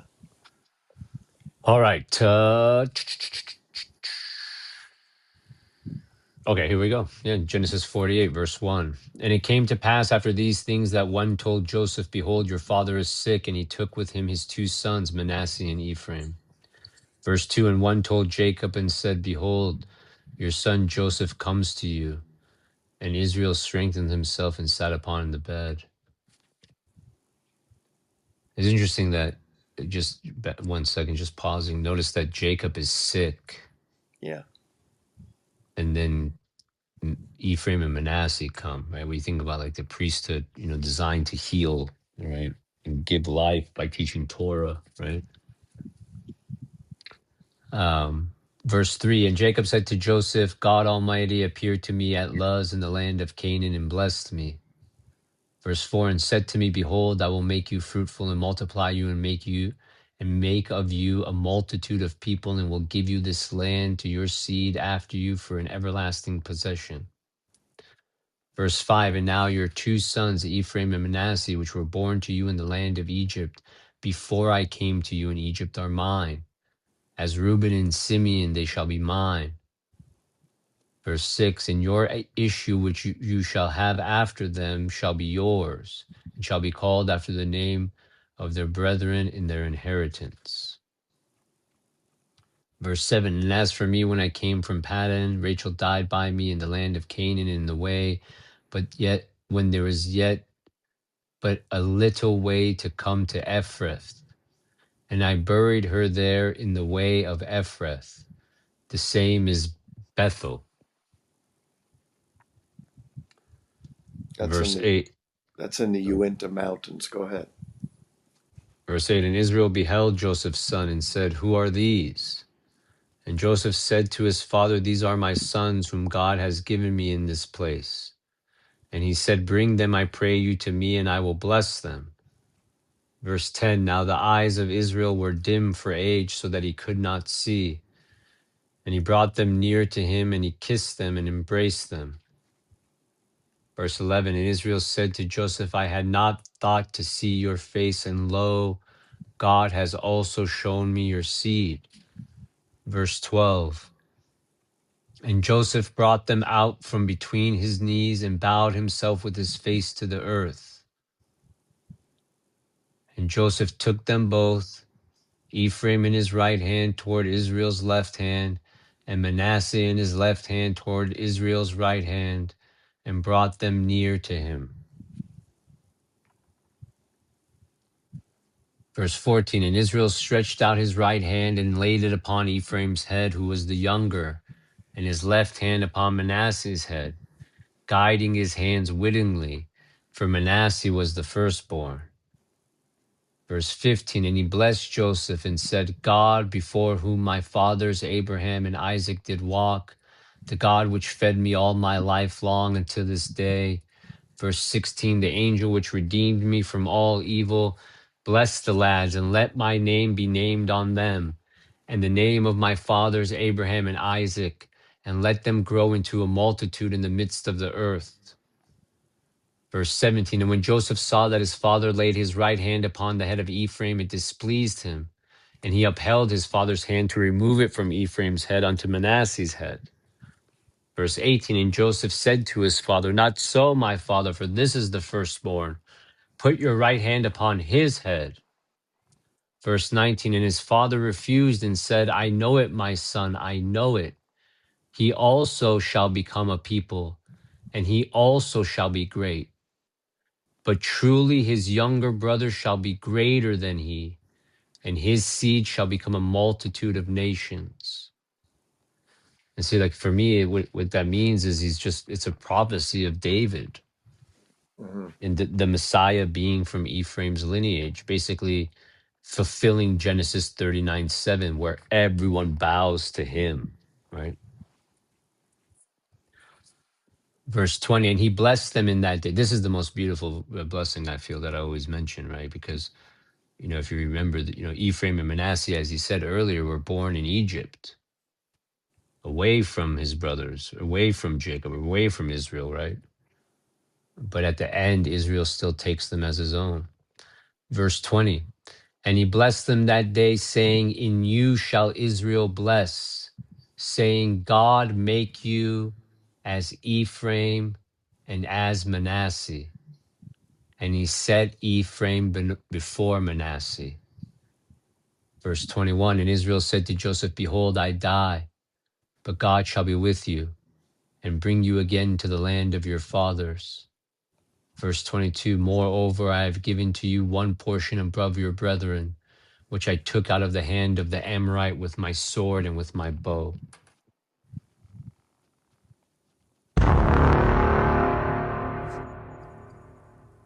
All right.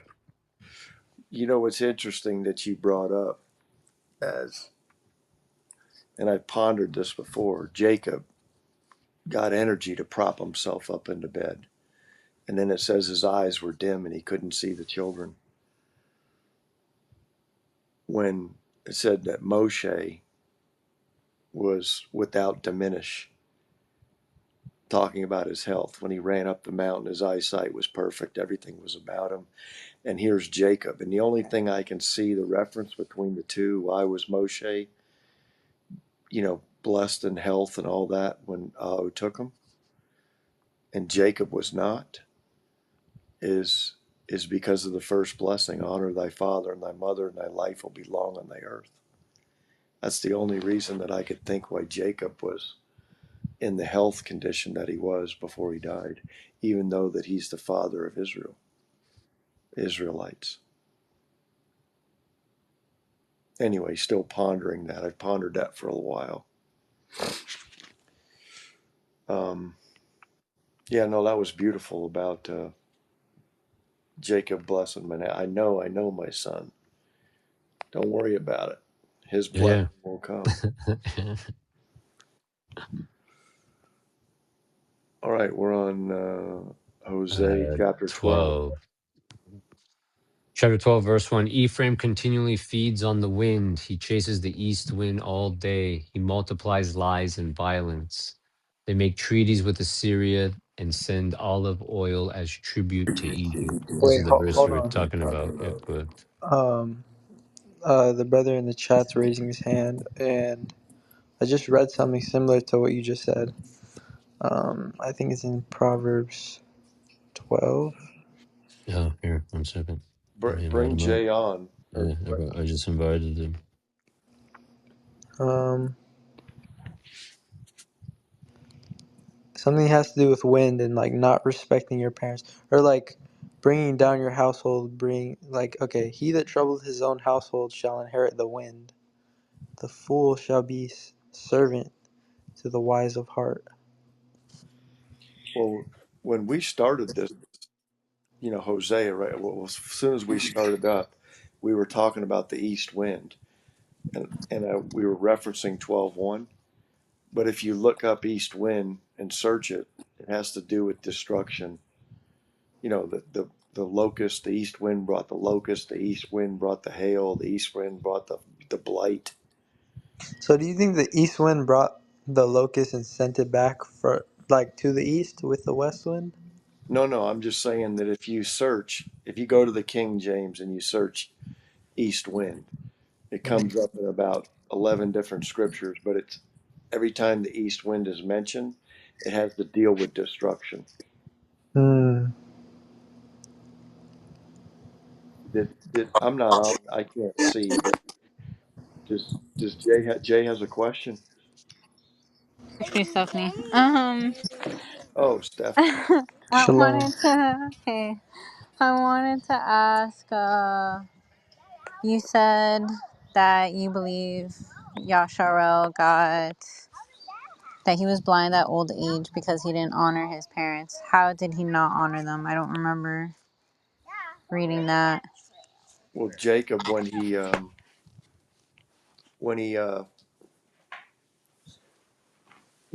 what, that's a very good question, because what I'm thinking is when he deceived um, Isaac, his father. But I thought, and I've wondered that too. But then it also did mention that Yahuwah spoke to his mother when she was pregnant with them, telling them that. So was she listening to Yahuwah by telling Jacob, pretend that you're Esau? Well, that's a good question.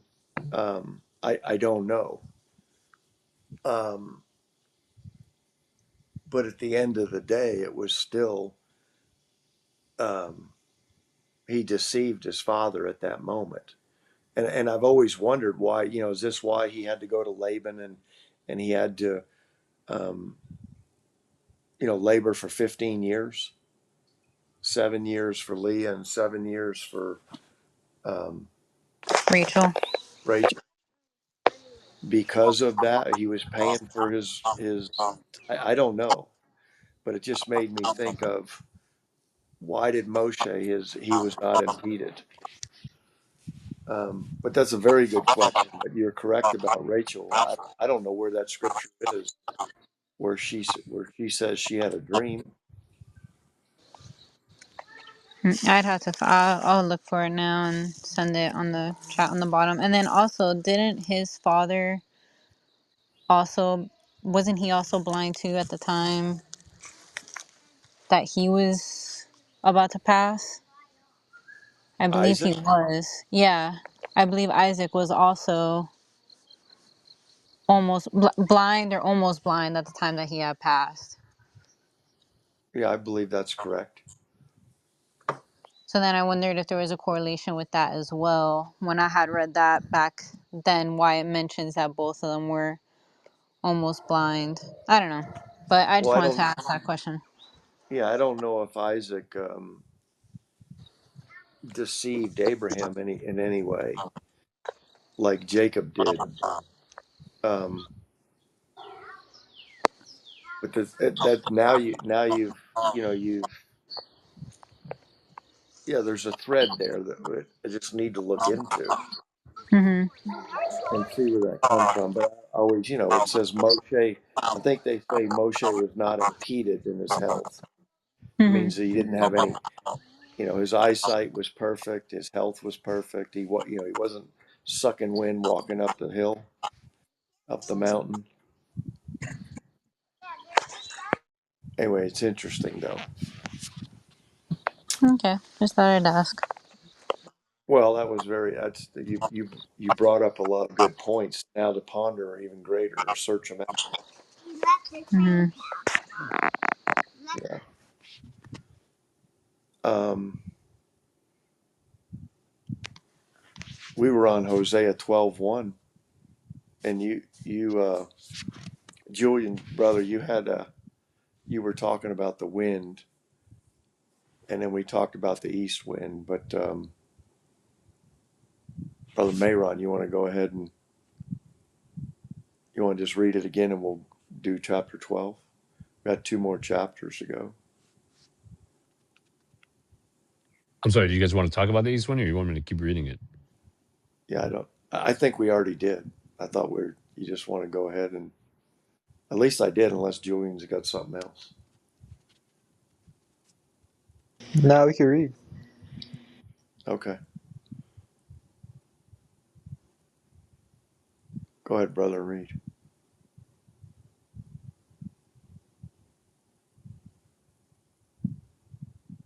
12, right? Yep. 12. Hold on. All right. Hosea chapter 12, verse 1. Ephraim continually feeds on the wind. He chases the east wind all day long. He multiplies lies and violence. They make treaties with Assyria and send olive oil as tribute to Egypt. Verse 2. Also has a covenant lawsuit against Judah. He will punish Jacob according to his ways and repay him according to his deeds. Now this is what we were just talking about. He's going to punish Jacob according to his ways and repay his according to his But deeds. that's talking about the nation more, right? Not Jacob Yeah, individually. yeah. Well, that's what I was saying. That doesn't really fit.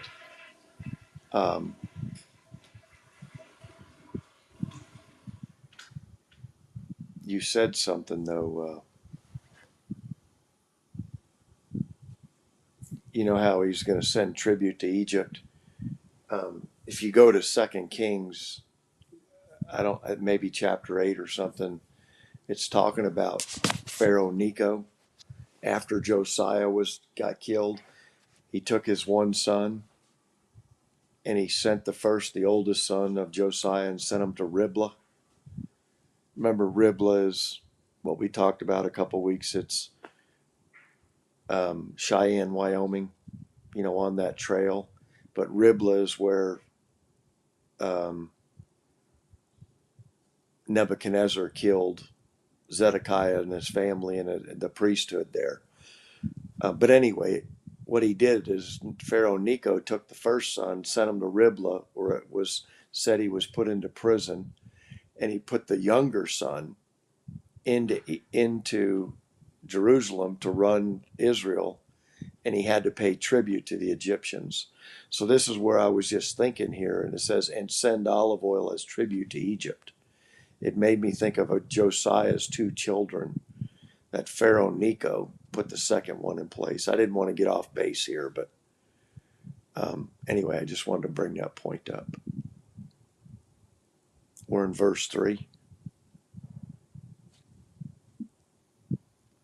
I think it was very um, good that she brought up that question, because it says that Jacob have I loved, Esau have I hated. Um, Hold on.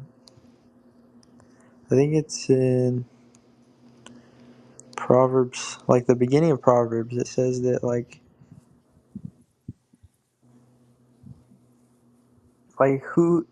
who the Lord loves, He chastens.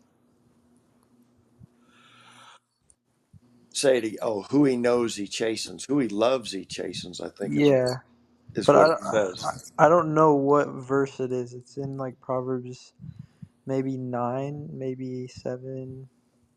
Yeah.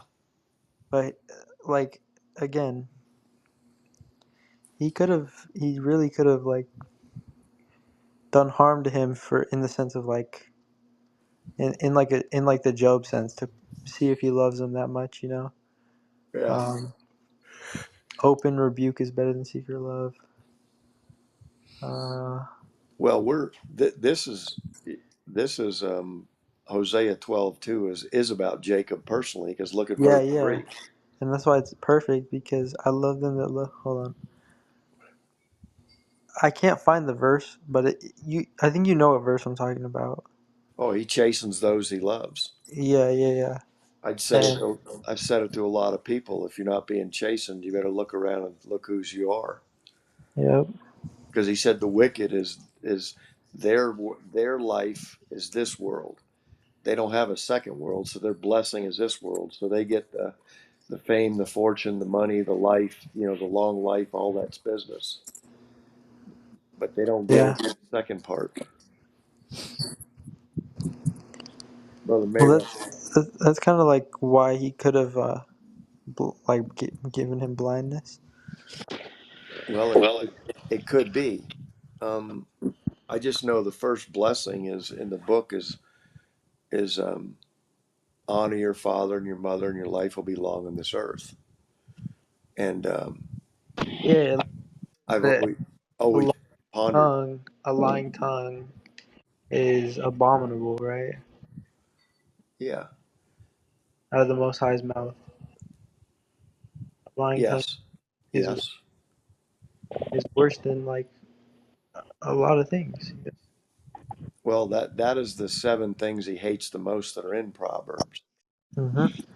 and listed as one of them. Yeah. I've always, you don't know, I've shared this with other people. Brother Mayron knows. Stephanie, she knows. Um, I've got a sister that's about 5 years older than me, and she's challenged in her life. But I mean, she's just, if you look at her, she was beautiful when she was young, but she got into drugs and all this later on in life. And but she adored my mother and father. She was probably she Yeah. got, let's just say that she did that. But and I'm going to tell you, she's had more drugs and more psychiatrists. But I remember one time she was had over 40. She was taking over 40 medications. And I tell people she's taken enough drugs to kill an elephant. Yeah. And she's almost 80 years old and she's still ticking like there's nothing wrong. Wow. Physically, I'm saying. And she looks like 100 miles of bad road. Wow. That's a great way to put things into perspective. Well, I just, I don't Honor, know. honor thy mother and thy father, and like that's true. Like 100%. Your days will be prolonged. But I had something to say. Can't really remember.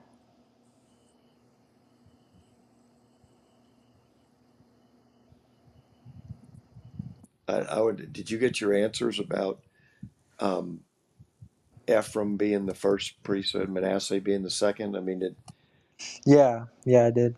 okay. I did. But I had I had to say something, but I forgot. Well, It you'll was, think it of was it. really good too. Yeah. Well, when you do chime in, Yep. Brother Mayron, you want to go back to verse 12? I mean, verse 2, 12 2.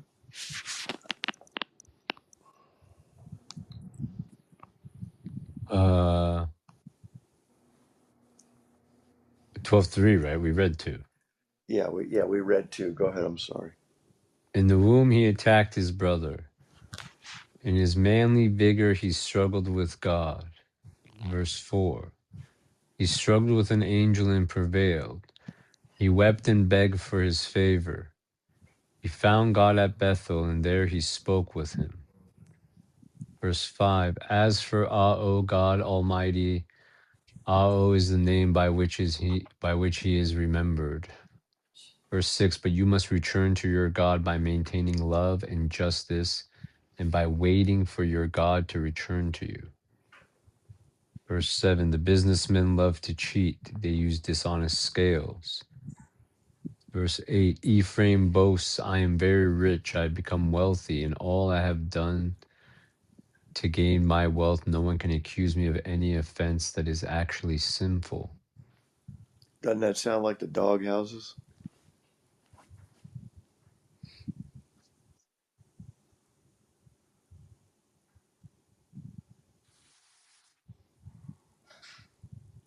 I just want to see what that says in the King James. And Ephraim said, Yet I am become rich. I have found me out substance. In all my labors they shall find none iniquity in me that were sin. Verse 9. I am Allah your God who brought you out of Egypt. I will make you live in tents again as in the days of old. Verse That 10. That's a Wait a second minute. Exodus prophecy. Yeah. There's another reference.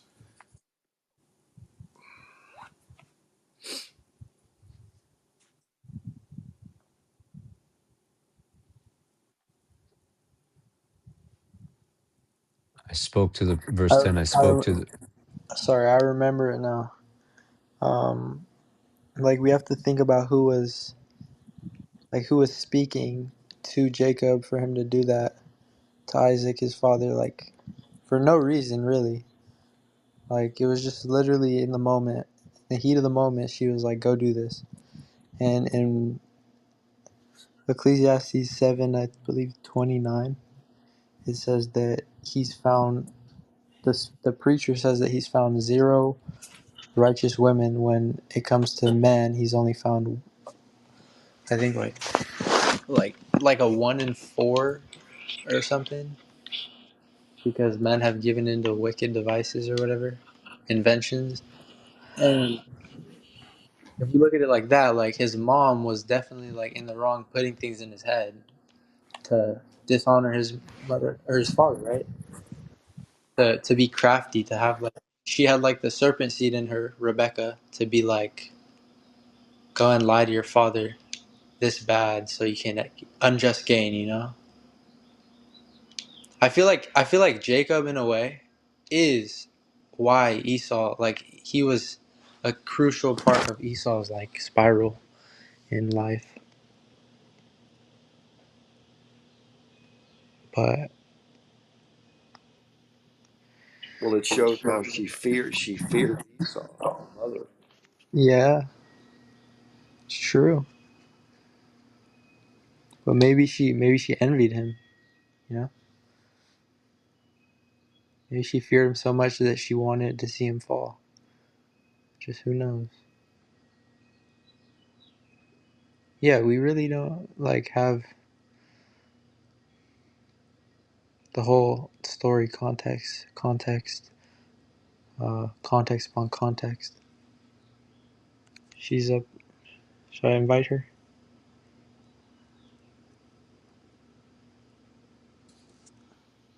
Genesis 27. Sorry. It also I just found that in Genesis 27. Rebecca does also say his mother said to him, as in Jacob, "My son, let the curse fall on me. Just do what I say. Go and get them for me." Shh. She's reckless. She is reckless. I mean, it's something. It's definitely an area that we could probably all go back and dissect it with new eyes to see For how it sure. could, yeah, affect him being blind, and if that could have been why he was blind, and if he was actually dishonoring, if that would have been him considered him dishonoring his father.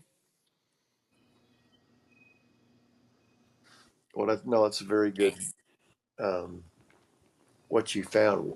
Which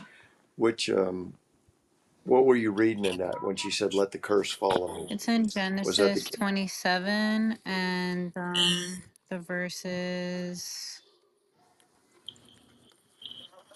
Hold on. 13. Thanks. no? I 13. meant, did you read it in the King James or the what did you read it in? Yeah, she did. NIV. NIV. Oh, this is the same thing. What does the NLT? What does the NLT say? But his mother replied, "Let the curse fall on me, my son. Just do what I tell you. Go out and get the goats for me." Okay.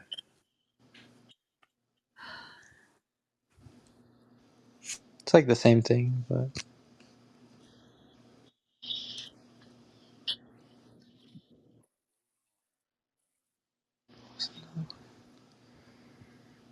Verse 8. Yeah.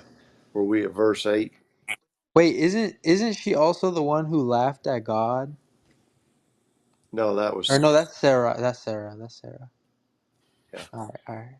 That was Or, sorry, I'm don't mean to pause the continuing of the reading. I was watching one of Ayab's videos. It was on Psalms 30, and he mentioned about honoring your mother and father.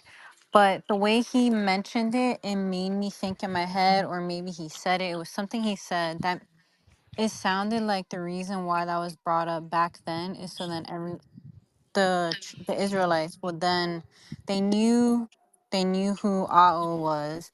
They followed Aho. They wanted their children to do that. So if their children did not honor their father and mother, it was when they were going to the other tribes, learning about Baal, learning about all these other false gods.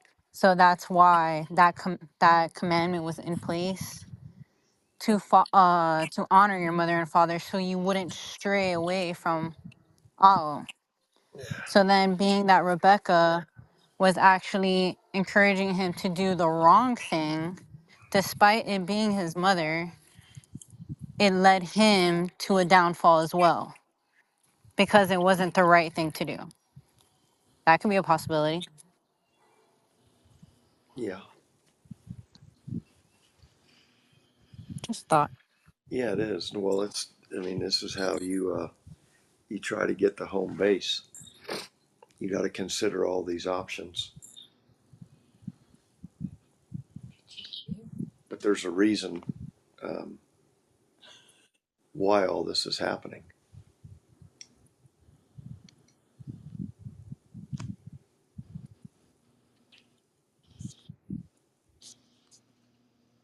Mayron, you want to Um, go to verse 8? Go ahead, Julian. You got. yeah, it was Deuteronomy 5:16. It's basically saying the Ten Commandments over again.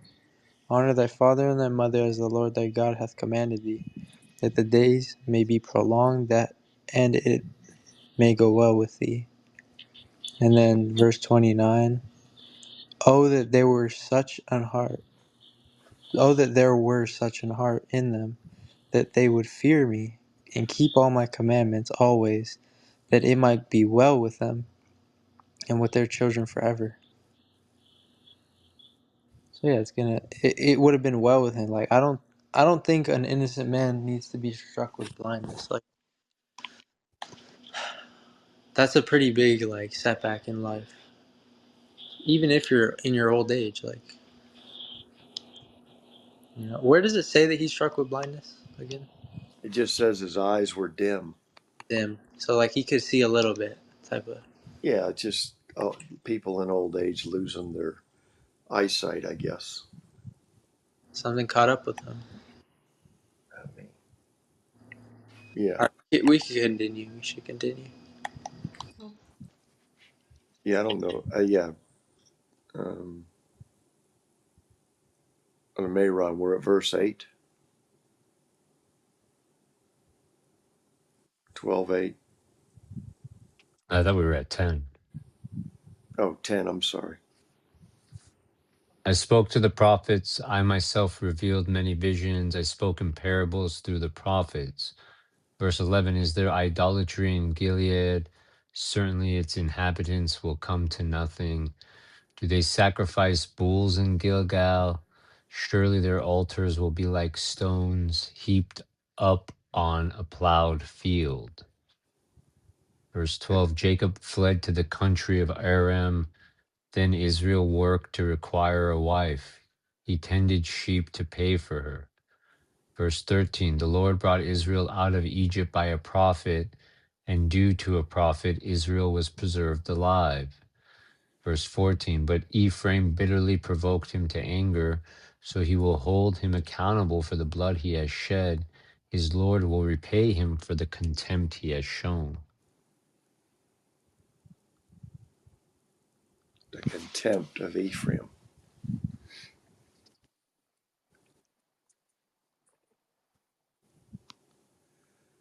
Verse Right. 13. Chapter 13. Verse 1, when Ephraim spoke, there was terror. He was exalted in Israel, but he became guilty by worshiping Baal and died. Verse 2, even now they persist in sin. They make mental images for themselves, idols that they skillfully fashion from their own silver. All of them are nothing but the work of craftsmen. There is a saying about them, those who sacrifice to calf idol are calf kissers.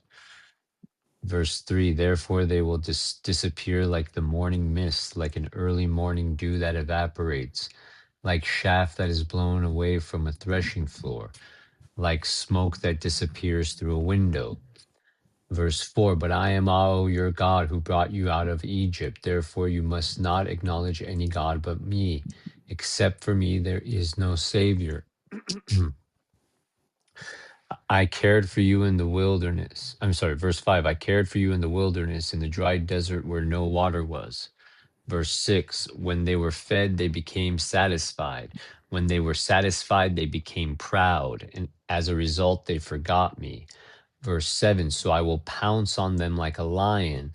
Like a leopard, I will lurk by the path. Verse 8. I will attack them like a bear robbed of her cubs. I will rip open their chests and devour them there like a lion, like a wild animal would tear them apart. Verse 9, I will destroy you, O Israel. Who is there to help you? Verse 10, where then is your king that he may save you in all your cities?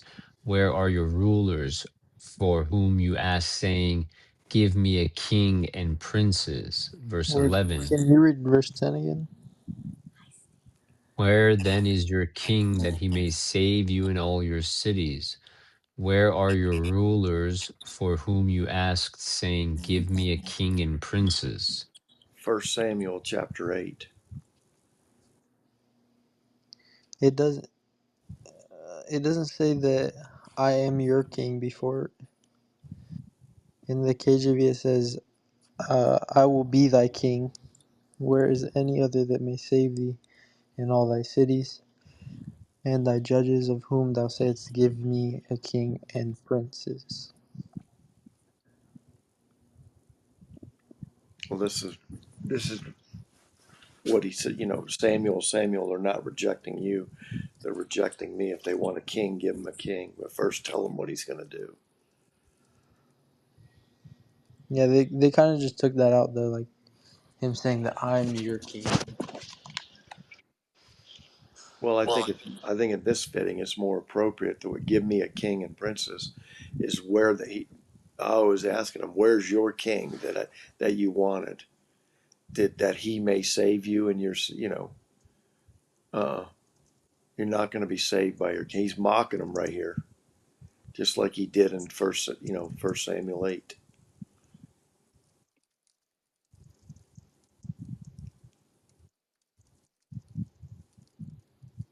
All right, we can continue.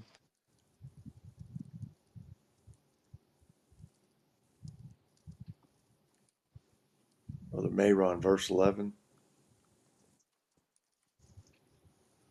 All right. I granted you a king in my anger, and I will take him away in my wrath. Verse 12, the punishment of Ephraim has been decreed. His punishment is being stored up for the future. Verse 13, the labor pains of a woman will overtake him, but the baby will lack wisdom. When the time arrives, he will not come out of the womb. Verse 14, will I deliver them from the power of Sheol? No, I will not. Will I redeem them from death? No, I will not.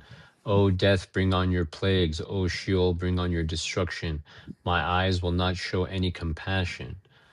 Verse 15, even though he flourishes like a reed plant, a scorching east wind will come, a wind from Ao rising up from the desert. As a result, his spring will dry up, his well will become dry. That wind will spoil all his delightful foods in the containers in his storehouse. That's Verse it. 16. Oh, I was just saying that was interesting. verse 16. Samaria will be held guilty because she has rebelled against her God. They will all fall by the sword. Their infants will be dashed to the ground. Their pregnant women will be ripped open. That's the U.S. Why does it say? Are you on Blue Letter Bible? No, I'm just reading on Bible Gateway. It says 14:1 in like brackets next to verse 16. Yeah, I don't know why it does that. Maybe in a different translation, it's the first verse in a different chap in the next Yeah, chapter. yeah. Last chapter. So if we read it like that though, it kind of would change things up. Samaria will be held guilty because she rebelled against her God. They will fall by the sword. Their infants will be dashed to the ground. Their pregnant women will be ripped open. Return, O Israel, to the Lord your God, for your sin has been your downfall.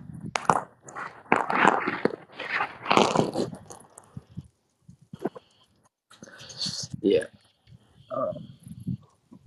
Can I read the next chapter in KJV? Oh, Yeah. please. All right. O Israel, return to thy God. Return unto the Lord thy God, for thou hast fallen by thine iniquity. Take with you words, and turn to the Lord. Say unto him, take away all iniquity, and receive us graciously. One second. Uh, Are you still on verse 1? Sacrificial bulls. Oh, that's good. No, that's verse 2. But in the NET it says, completely forgive our iniquity, accept our penitential prayer, that we may offer the praise of our lips as sacrificial bulls. I like that. That's good. Take with thee words and turn to the Lord. Say unto him, take away all iniquity and receive us graciously. So will we render the calves of our lips. Ashur shall not save us. We will not ride upon horses, neither will we say any more, the work of our hands, ye are our gods. For in thee the fatherless findeth mercy. I will heal their backsliding, and I will love them freely, for mine anger is turned away from him. I will be as the dew unto Israel. He shall grow as the lily, and cast forth his roots as Lebanon. His branches shall spread, his beauty shall be as the olive tree, and his smell as Lebanon. They that dwell under his shadow shall return. They shall revive as the corn, and grow as the vine. The scent thereof shall be as the wine of Lebanon. Ephraim shall say, what have I to do any more with idols? I have heard him and observed him. I am like a green fir tree. I from me is thy fruit found. Sorry. Who is wise, and he shall understand these things? Who is wise, and he shall understand these things? Prudent, and he shall know them. For the ways of the Lord are right, and the just shall walk in them, but the transgressor shall fall therein.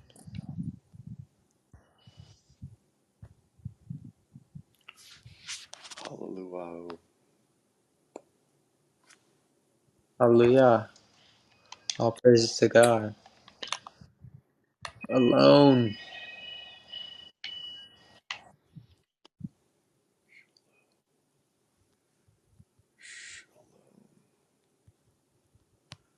Um,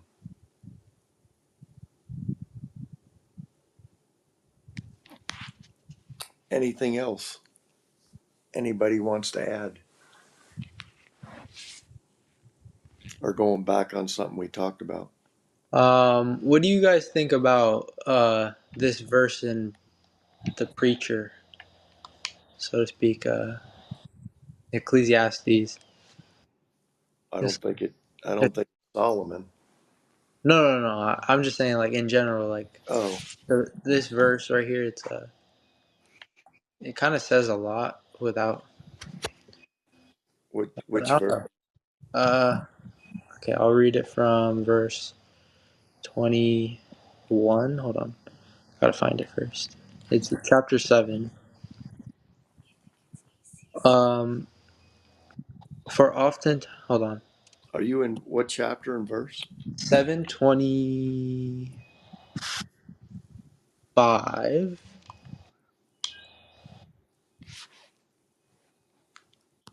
I'll start.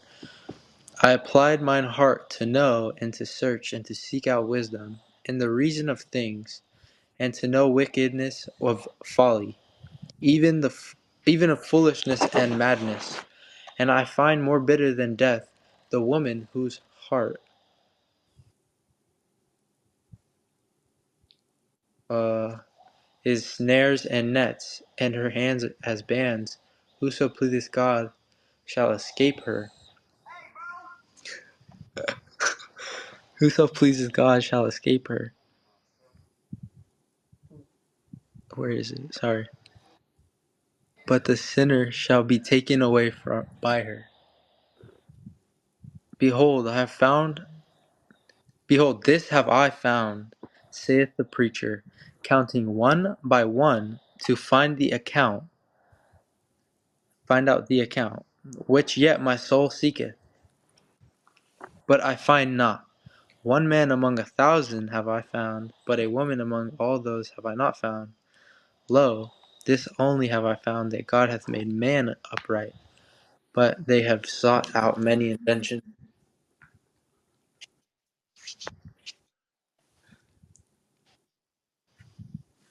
Well, that sounds like Proverbs. Proverbs. Is it Proverbs chapter 2? Do you know the verse? Um, Let's see, Proverbs 2. no, It's let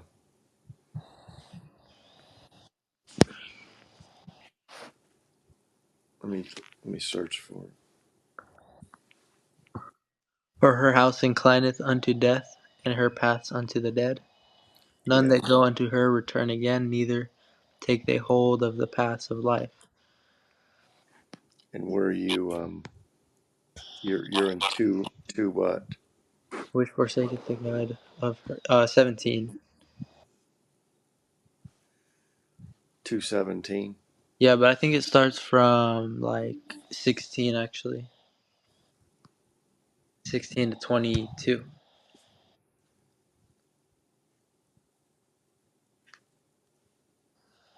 But I just thought it was really weird. Like, this is coming from obviously like a past time. Maybe a times and a half. But it's saying that he hasn't even found a woman like righteous, but he's found one out of 1,000 men. Like, I don't know, it's really wild to say the least.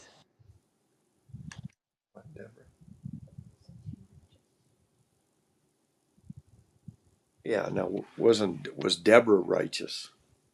Deborah, okay, I think would this come after or before Deborah, or like wow Deborah? I think May, yeah, right. She was a judge. Mm-hmm.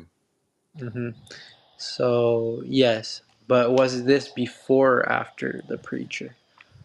I would say after, because Israel was a whole when Deborah was their judge. But this is like Solomon, quote unquote. So But Deborah would have been after um, Solomon. Is that correct? no, because they went in Israel as a whole went into slavery and with the king of Mesopotamia. Yeah. So we have Joshua, and then we have Judges, and then we have um, yeah, because David's not there yet. Yeah, that's before. Yeah, I just think that specific verse is really wild. Mm. What chapter was that again? That's Ecclesiastes, the preacher, chapter 7, verse 20. Yeah, King James version, verse 26 to 29.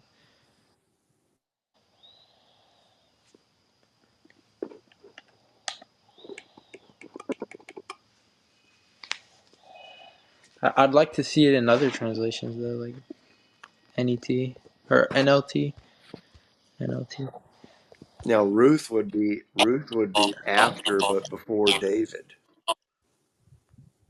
I don't even know about Ruth, but it says, "I have discovered that a seductive woman is a trap more bitter than death. Her passion is a snare, and her soft hands are chains. Those who are pleasing to God will escape her, but sinners will be caught in her snare. This is my conclusion," says the teacher. "I discovered this after long looking at the matter from every possible angle. Though I have searched repeatedly, I have not found what I was looking for. Only one out of 1,000 men is virtuous, but not one woman." All right, so go back to the first sentence. The first thing he says. So what we're looking at Yeah. is he summed it up as the word is seductive. So he's saying not one seductive woman is worth their salt. A seducer. But in the end, right, it says that I did find this, but God created people to be virtuous, but they have each turned to their own downward path. But King James version says man, right? Um, I could look at any NET. It might say the same thing. This alone And has discovered God made humankind upright. NIV says God created mankind upright. Yeah. So it's definitely a touchy one if they have to like switch it around all these sorts of ways. Well, Like, if you remove seductive woman from it, yeah, because yeah. That's the NLT saying that. This one says okay, the woman, right? This is BES, but I don't really like that one. So NET. This one's saying, hold on. The kind of woman. yeah. So Uh, because you can't take all women. so it says the woman. Yeah, the seductive woman.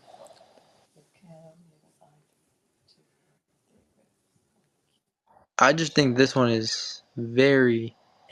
Well, It's um, kind of like cruel.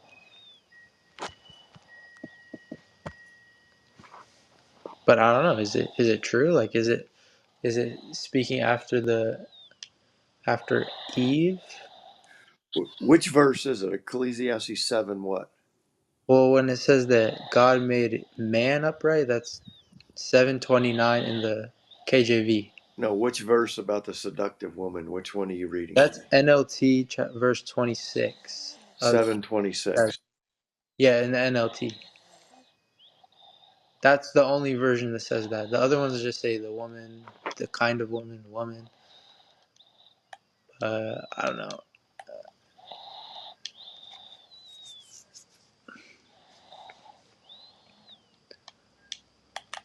Very interesting.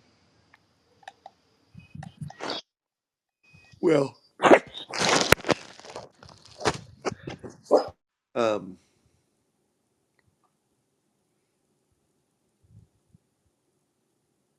Ruth was a Moabite, and who was in Judges? Deborah. Deborah. Deborah.